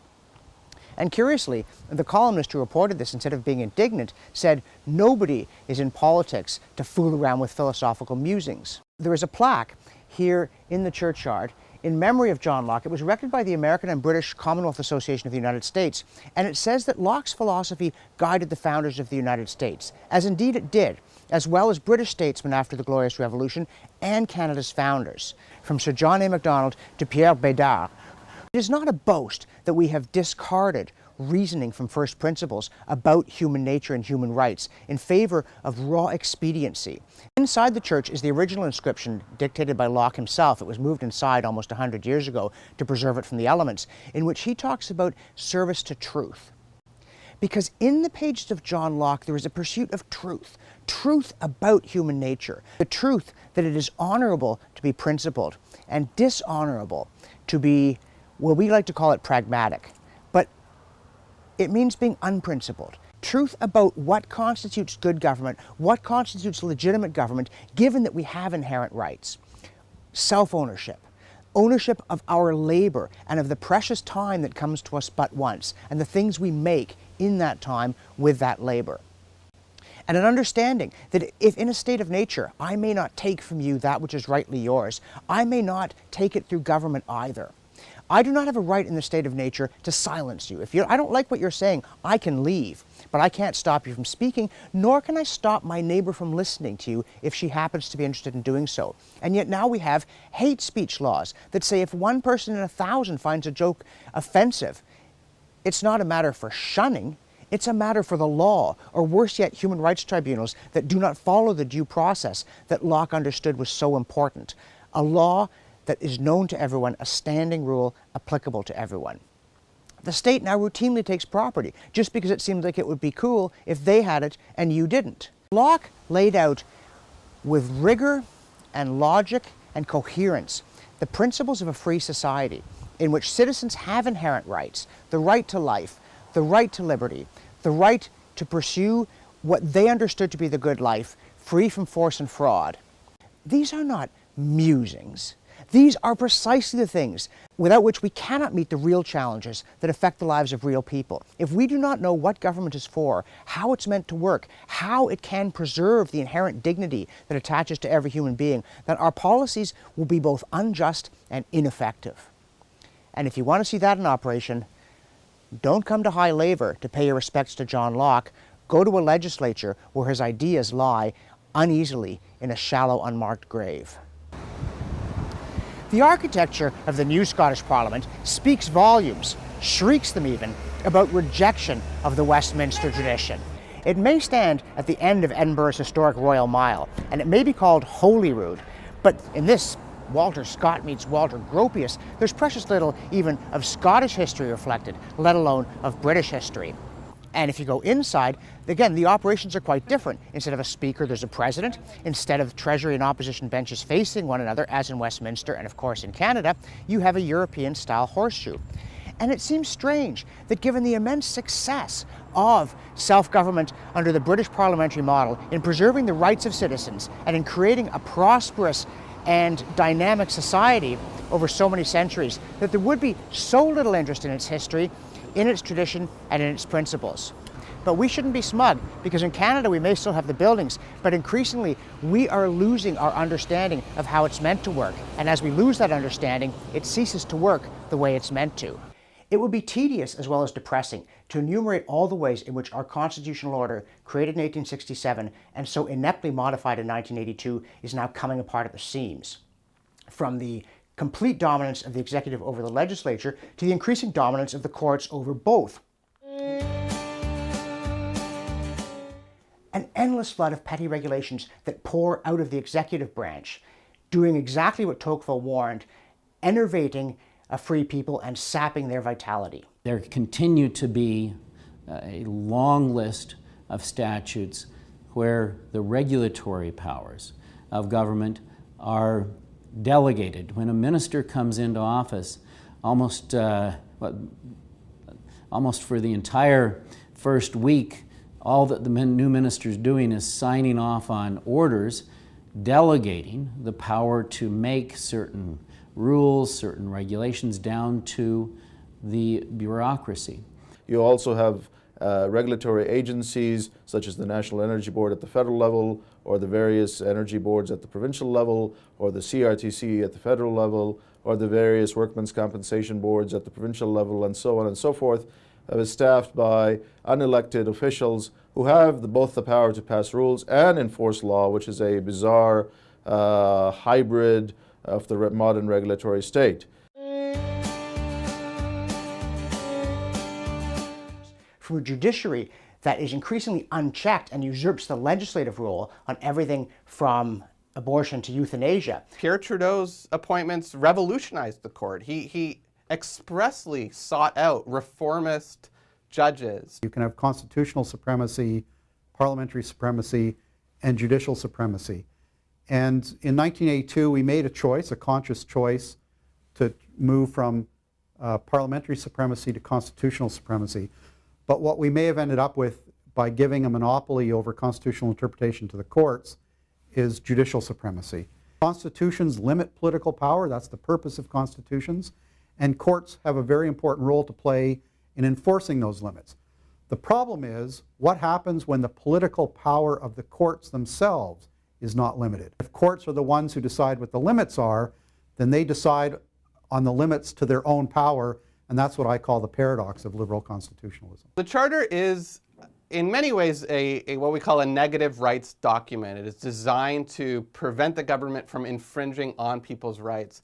It is clear that the framers included some provisions that very obviously require governments to provide particular services. Minority language education rights is probably at the top of that list in terms of a group right that is protecting and guaranteeing a social benefit. But the court itself has kind of read into certain rights these sorts of positive obligations. I can think of no better example than some of the freedom of association and right to strike cases. Modern constitutions, or postmodern constitutions perhaps, are all about not only limiting the discretion of governments to choose to do things, but also limiting the discretion of governments to choose not to do things.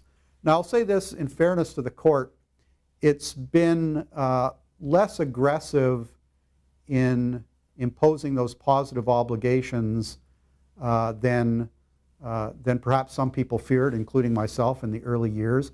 But I would argue that it's been circumspect because the court is a strategic actor. It understands that if it exceeds its authority too much, it will provoke a backlash.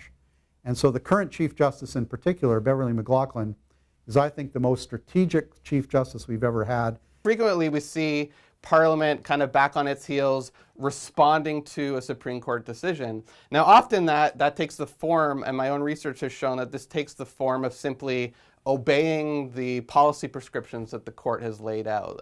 Some people talk about a dialogue between the court and legislatures. There's not a lot of evidence that that dialogue actually exists. The other aspect of this is that when the court strikes down laws under the Charter, it almost always does it under Section 1 of the Charter. The court simply says that you haven't demonstrated that your limit on a right is reasonable.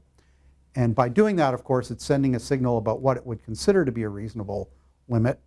And there the court is essentially writing the next version of the law, and that is problematic. I'm not a big fan of the dialogue theory because I think when one party to the dialogue has the final word, it's not much of a dialogue.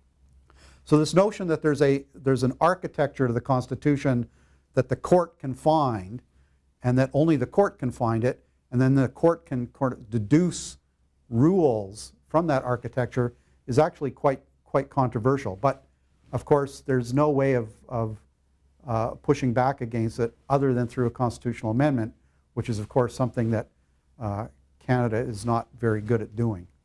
Because Parliament has abandoned its policy-making roles in some of these areas, the Supreme Court, in fact, has stepped in and acted like a super legislature.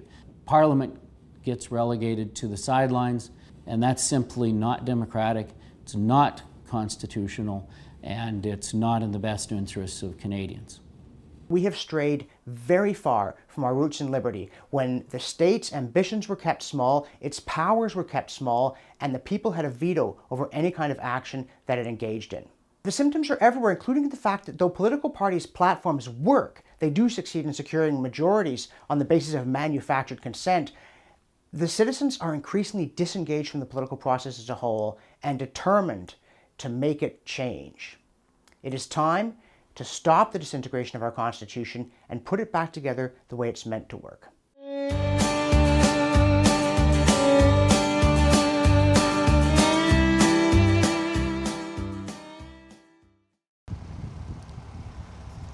What, then, should be done to fix our Constitution? Based on our history and the principles of sound government, we have drafted a replacement that rebalances our lopsided and overly centralized federation, strengthens our enfeebled legislature, and brings back in people who have been excluded and their rights diminished.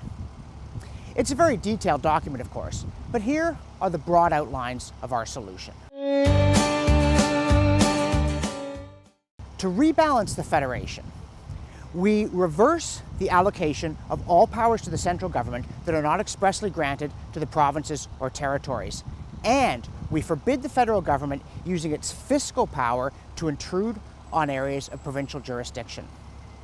We also strengthen the Senate to give it greater democratic legitimacy and greater ability to represent regional interests.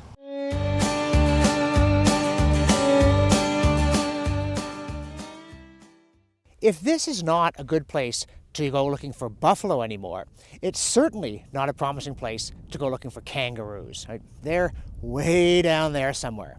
And so is a Senate that Canadians should be thinking about a lot more than they are. We've had a whole lot of headbanging over how to reform our upper house, and we've made virtually no progress at all. And one of the major reasons why is it's extremely hard to figure out how you would have an elected upper house with legitimacy that wouldn't undermine the entire parliamentary structure in which the Prime Minister and Cabinet are answerable to the House of Commons. But by golly, the Australians found a way, and it's a really clever way, and it works really well. And it goes like this. They have an equal number of senators from each of their states. They have 12, in fact, because they want to have an upper house with enough members to do the job. And then they also have 2 from each of their much more sparsely inhabited territories. And their Senate, though it cannot originate money bills, like the upper houses in Britain, the United States, and Canada, does have a great deal of legislative clout. They can block bills because they have electoral legitimacy. But, wait a minute, how do you avoid the deadlock? Well, they do it like this. If the House of Commons, or down there, it's the House of Representatives, and the Senate deadlock, then you have an election. You dissolve both houses. Normally the senators serve for fixed staggered terms. But if they get at loggerheads and they can't resolve it, you dissolve them both, you have a fresh election, and the bills go back to the 2 houses. But what are you going to do if they deadlock again? Aha! If that happens, then the 2 houses sit as one body. Each member has 1 vote, and the Australians make sure they have about twice as many members of the lower house as the upper house. The bill or bills are passed or defeated, and life resumes. And this system works so well because everybody understands how it works that they've only had 6 of these so-called double dissolutions in the entire history of Australia. And they've only had 1 occasion where after they had fresh elections, they still couldn't agree and they had to sit as one body. Because you know pretty much what's going to happen if you do that. Because the House of Representatives is more numerous, they will prevail unless they are evenly divided and the Senate is very much on one side or the other of the issue. And I should mention for people who like electoral reform that the Australian Senate is actually elected using a form of proportional representation and does have more minor parties in it. So you can even experiment like that. And that's the proposal that Canada needs to adopt, especially if we do manage to split up some of the bigger provinces so that we have more members of the Federation and less imbalance, so it's easier to have the same representation from each of them. And we let the provinces decide how their senators are going to be elected. Then we give them each an equal number of senators, we create the staggered terms, we adopt the Australian double dissolution system, and there you have it, an upper house that effectively represents the regions, is democratic, is legitimate, and doesn't undermine the functioning of the parliamentary system.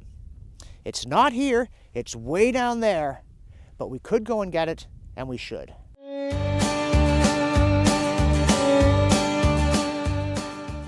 Our boldest proposal is to create more provinces. This is liable to be controversial, even by the standards of the project generally. But it may have been an act of prudence in 1867 not to tackle the imbalance created by a very large Ontario and Quebec and very small, weak eastern and later western provinces.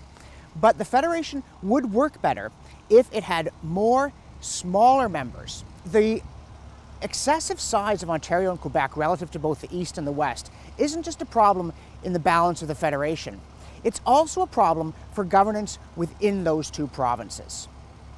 Toronto and Montreal alone, both for their economic size and their population, need the powers of a provincial government to deal with their own unique challenges, including things like transit. Eastern Ontario is not Scarborough, nor is it Spadina Avenue, nor is the Golden Horseshoe, nor certainly is our proposed Central Ontario province of Huronia. As for Northern Ontario, it has virtually nothing in common either with Toronto or with Ottawa, and it needs a government that understands its interests, is close to its people, and reflects their wishes and desires. Splitting up Quebec might seem like an even more hazardous proposition. But the fact of the matter is that if the various parts of Quebec do have a common interest, for instance on matters of language, then cooperating together as separate provinces will give them more influence and more credibility. But in all kinds of ways, the residents of northern Quebec have far less in common with people on St. Catherine Street than they do with those in Timiskaming in Ontario or Buffalo in northern Alberta. Yes, that's right, we're bringing back Buffalo because we are also splitting up Alberta and Manitoba, Saskatchewan, even Newfoundland and Labrador into Newfoundland and Labrador, Ontario into 5 provinces and Quebec into 5, and we're dividing British Columbia into 3. It might seem odd and misguided to create a province as small as Labrador would be, but bigger is not always better. There is a long history in Canada of regional resentment against the centre, not just among provinces, but also within provinces. We believe in subsidiarity, that all problems that can be addressed locally should be addressed locally by governments that are close to the people, understand their concerns, and reflect their interests. And also, it's critical to the functioning of a federation that it have a large number of members, that there be the possibility of regional cooperation in all kinds of different ways. Our Constitution will also give each of the provinces and territories its own constitution, which will be very similar to the federal one, except in obvious ways like not being themselves federal, until and unless they are amended by the residents of that province or that territory. So yes, splitting up the big provinces and the medium-sized ones is certainly bold, but fortune favors the bold, and this is not the time for timidity or a failure to act on principle.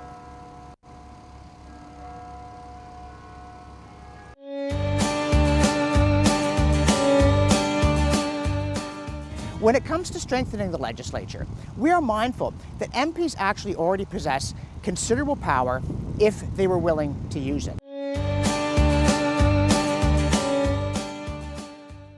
I don't think there's a problem with the Constitution. The Constitution that was created in 1867 is a great Constitution. What we have to do is get back to that Constitution. The federal government needs to stop duplicating the work of the provinces.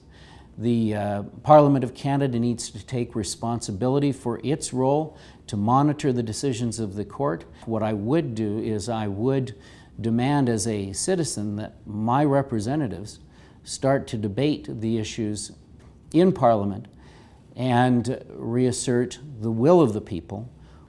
I don't think there's anything inherently wrong with our Constitution the way it is in what is written on paper. I think the 1867 document is actually a very well thought out document in terms of federalism and the division of powers between the federal government and the provinces. And I think precisely that division of powers is what allowed liberty to continue to flourish in Canada, with some odd exceptions here and there, mostly around World War II and certain groups that may have been deemed by the state to be a threat to society. And the 82 Charter, insofar as it enshrines certain rights that were already there by themselves, is not a problem. The problem is that there has been this rise, and this is a rise in Canada and the United States and the Western world and the world in general, of a demand for more state intervention starting post-World War II. We saw a huge shift in attitude. And so, of course, once you get the Leviathan growing, once you get the regulatory state growing, it's very hard to push it back. I'm probably one of the few people who actually likes our Senate and Parliament. The fact that our Senate is unelected, I think, was actually a very, very wise move on the founders. It allowed for the tempering of the sort of populist will that might have come up through the House of Commons. The upper house was supposed to be the sober second thought, but not only that, reflect a sort of longer, broader view of society, not just a election-to-election viewpoint. So I would say take it back to the lifetime appointments, not even at age 75. But again, it's only as good as the people you appoint. I am also one of the few people who's in favor of not paying both senators and members of parliament. I think that would be a way to restore some of these liberties that are lost today, because if you had to have people who truly wanted to show up in Ottawa not as a paycheck but out of a true sense of obligation to serve the people, then you would not only have a better quality of people showing up, but you would also have them only show up when there was truly a necessity.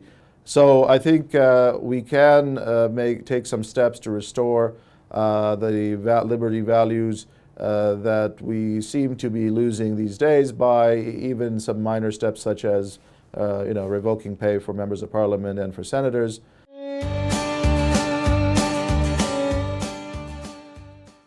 We do propose increasing the independence of the legislature, including by spelling out the powers of impeachment, for example.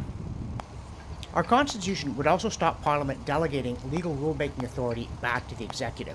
Everything would have to be passed by the House of Commons and the Senate.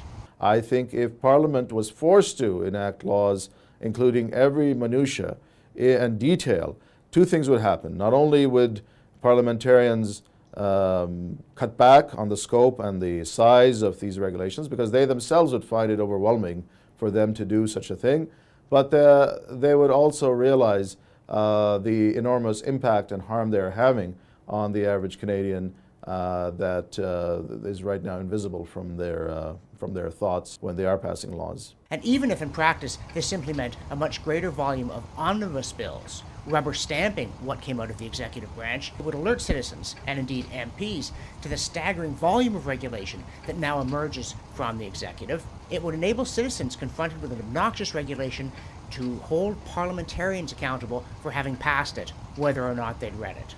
And that would increase scrutiny of the executive branch, which is something we sorely need nowadays.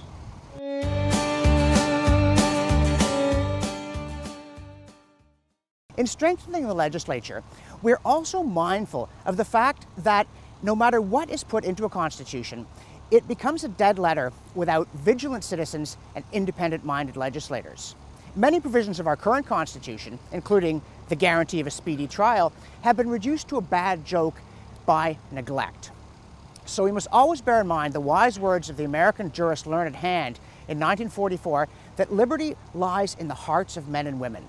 If it dies there, no constitution, no law, no courts can save it. Here, as in so many areas, it is fundamentally important that we recapture and reinforce the habit of doing it ourselves.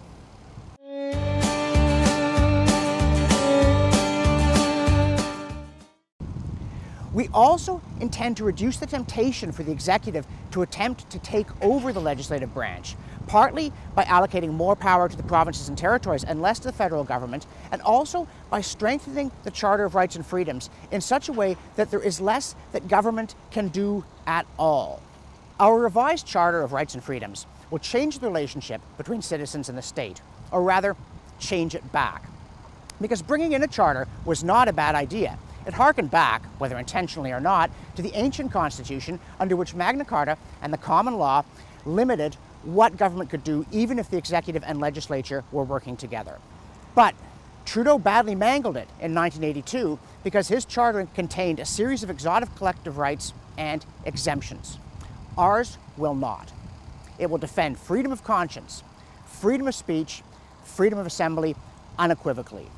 It will protect the right to own property and to a speedy trial. It is clear that the Constitution expects Parliament to play an important role as the defender of the ancient liberties of the citizens of Canada.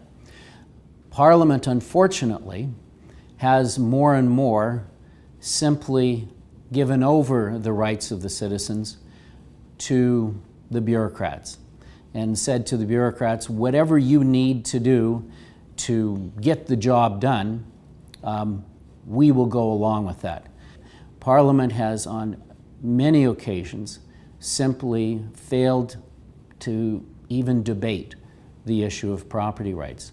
In light of their abandonment of the responsibility they were given at the time of Magna Carta to defend the property rights of the individual, there seems to be no other solution other than to place those property rights in the Constitution.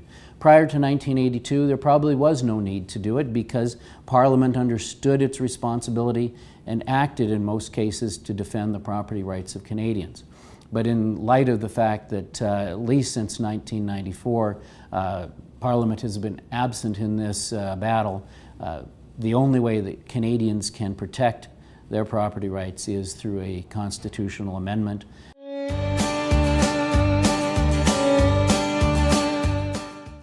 It will not enable the state to meddle in matters of language, to impose affirmative action, or otherwise seek to direct us in the conduct of our lives.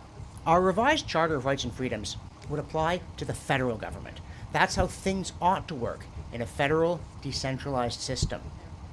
But we would also give each province its own constitution, complete with its own Charter of Rights and Freedoms, which would essentially parallel the federal one unless and until the residents of a particular province or territory decided to change their own particular constitution to better reflect their needs or interests through a clear, workable amending formula.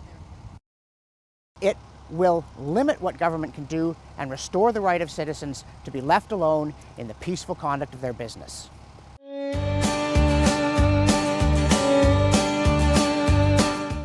Finally, our Constitution will bring the people back to stage center where they belong. There may be many things in our proposal that will appeal to some people and others that they will not like, and they will say it is more prudent to proceed through incremental improvements. But the 1982 Constitution cannot be improved incrementally based on common sense because it excludes the common people.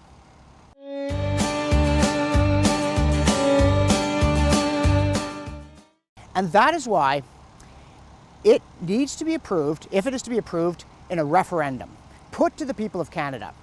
And any province or territory whose residents by simple majority vote approve it will become members of the new Dominion. Any who do not will be free to remain where they are or seek their own path forward. It's curious, referendums are in very bad odor lately. One need only look at the shallow and condescending nature of excuses for not changing our electoral system to a vote. The Honourable Minister of Democratic Institutions. Mr. Speaker, I appreciate the Honourable Member's desire to hear from Canadians, but I've yet to hear from him or his colleagues on how a referendum could help us hear from those who don't traditionally engage in the democratic process, like young people, women, Indigenous persons, those with disabilities and exceptionalities, those living in the remote and rural regions of this country. We need to ensure that the tools we use to hear from Canadians are in line with the 21st century's needs and the possibilities to make sure that all Canadians across this great nation are included in this important conversation. Yesterday, the first day that we brought forward the conversation on electoral reform, the hashtag electoral reform on Twitter alone garnered nearly 12 million impressions in one day. This is the 21st century way, and we will ensure that all voices who don't traditionally engage are included in this conversation.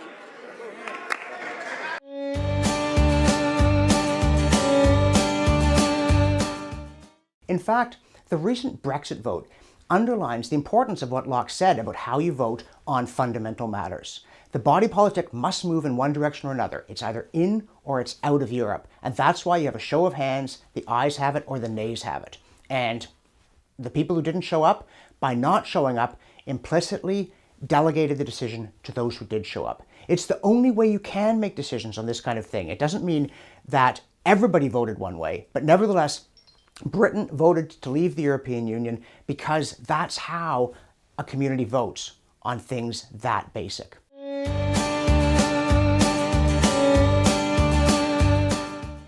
Canada's success has always been built upon the fact that fundamental law emanates from the people, and our Constitution will restore that system, including in the method by which it is approved and the method by which it is amended. Because once it is implemented, amendments to the Constitution can be made by one clear, simple procedure. They must be recommended by 2/3 of each House of Parliament and then approved either by the legislatures of or by referendum in the provinces and territories as the provinces and territories prefer. Because fundamental law in the English-speaking world, including Canada, has always come from the people, and it should always come from the people.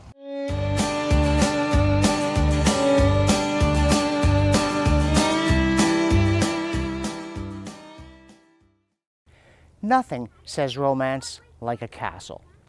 But it's important not to be seduced by the atmosphere into thinking that colorful aspects of the past are something out of a Hollywood movie or a fairy tale. Stirling Castle here was a real fortress. It was besieged. There are still places you can see bullet marks on the walls. It was also a royal residence for the Stuart kings before they went down to England, stubbornly refused to govern through Parliament, provoked the bloody Civil War and then the Glorious Revolution, and helped through their blunders to guarantee that in Britain and then in Canada we would enjoy representative self-government. C.S. Lewis once said that to the average Englishman, history is this kind of phantasmagorical swirl of Roman soldiers and stagecoaches and knights in armor. But he was at pains to stress that in fact it's the story of real people who made important decisions, some of them good, some of them terrible, but all with lasting consequences, as solid as the masonry of Stirling Castle. History is an exciting tale, but it's a real tale, and it's one that has not ended. What you're living through now is not current events, it's more of the kind of history that winds up being commemorated in places like Stirling Castle.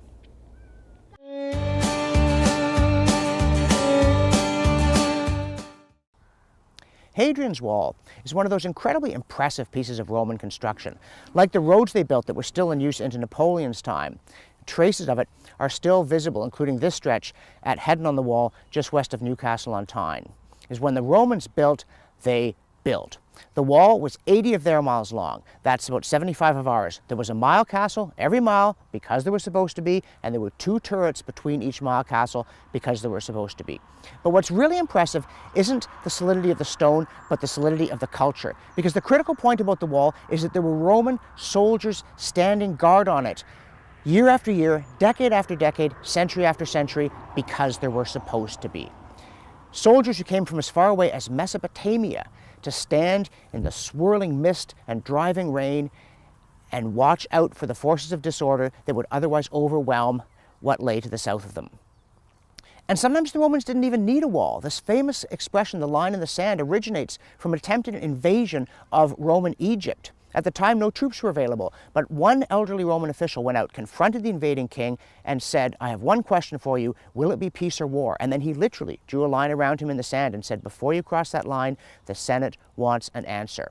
And obviously the king could have just whipped his sword out, swatted the guy's head off, and marched on, but he knew if he did that, the legions would come. And if one legion was beaten, another would come until the invasion was repulsed.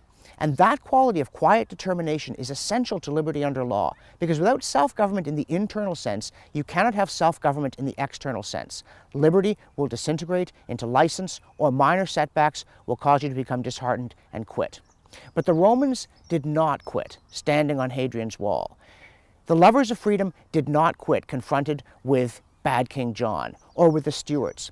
And this quality of internal resilience and strength is one of those things that sets the West apart from the rest of the world, from Greek times on down to the present day.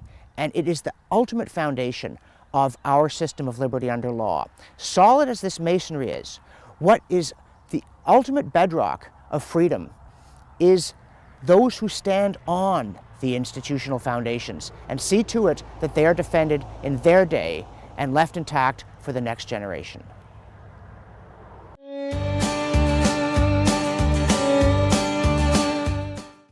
One of the things that can make the story difficult to grasp is the sheer scale of the time involved. The famous Uffington White Horse, carved into the side of the hill here behind me, is part of an Iron Age fortress that was built centuries before the Romans got here. And yet, if you go to the top, you can still see in the contours of the hill the work of human hands shaping the defensive earthworks, including the proverbial last ditch, with, I'm sorry to say, the proverbial idiot's beer can in it. Now, I know of no archaeological evidence to connect this with King Arthur, but this is as likely a site for Baden Hill as pretty much any. It certainly would be the kind of place that you would make a last stand. Surely this has been a strong point and a rallying point since humans first settled this part of Britain. And the White Horse itself was already old when King Alfred rallied against the Danes. And that was in the 9th century. That was close to 400 years before Magna Carta. And yet, the very persistence of the White Horse, its original ritual significance is lost. We don't know the names of the people who built it or defended this place through the centuries. And yet it speaks of a kind of persistence, of a determination to preserve a way of life despite the odds, of the ongoing struggle for decency and liberty in human affairs that continues into our own day. Now, there's another danger when you listen to all this history and you say, okay, yes, there were great causes in the past. There were inspiring heroes. There were victories against long odds. But all that really is done with. Things are too bleak. The odds are too long. It's too hopeless. People just don't care anymore. And if you should find yourself thinking that way, I urge you to take a look at the scope of history and see how often freedom seemed to be on the brink of perishing, but the light never did go out.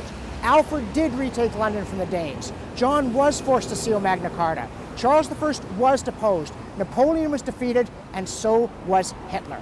So if things look discouraging, think to yourself, the Tower of London here behind me is just a big scary pile of rocks that the Normans put up to frighten the Saxons about a century and a half before they were brought to heel at Runnymede. That this is the same London that was in flames during the Blitz. That we are the inheritors of those heroes who were flesh and blood like ourselves, who did rally to the cause of liberty when it was endangered. And it's happened so many times before.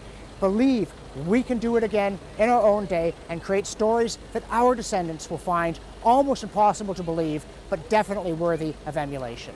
Behind me, you see England's pleasant pastures and verdant green, celebrated in Blake's Jerusalem, England's unofficial national anthem. And it's very appropriate that we're here on June 24th, the date we learn that the British have voted in a referendum to leave the European Union and take their self-government back.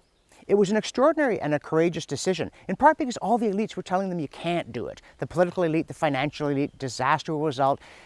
You can't go it alone. The tide of history is against you. But as G.K. Chesterton said, only dead things go with the tide. History is composed of the decisions that individuals make.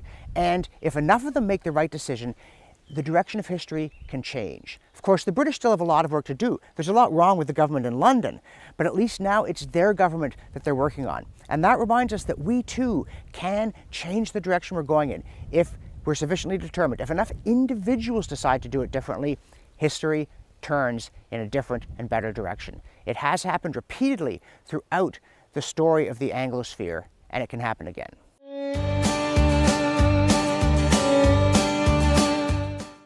Canadians are indeed very fortunate people.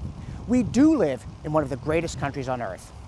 But the prosperity that we enjoy, the dynamic openness, even the security, are all built on the long Canadian tradition of respect for individual rights.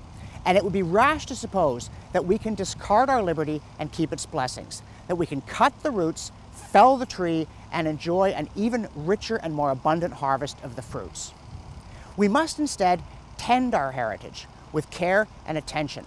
We must respect the principles that have made Canada great, and we must restore the constitutional order in which fundamental law comes from the people and gives them all those things that we enjoy in Canada today.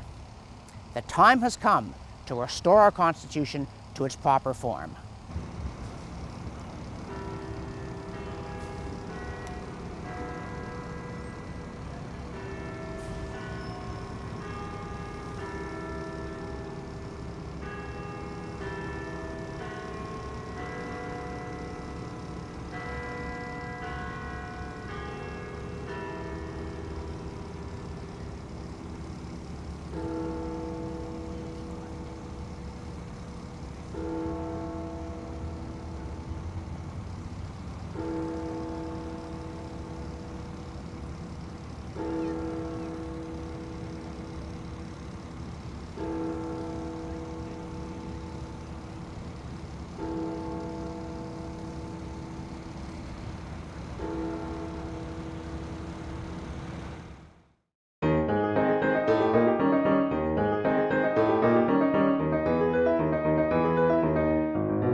you.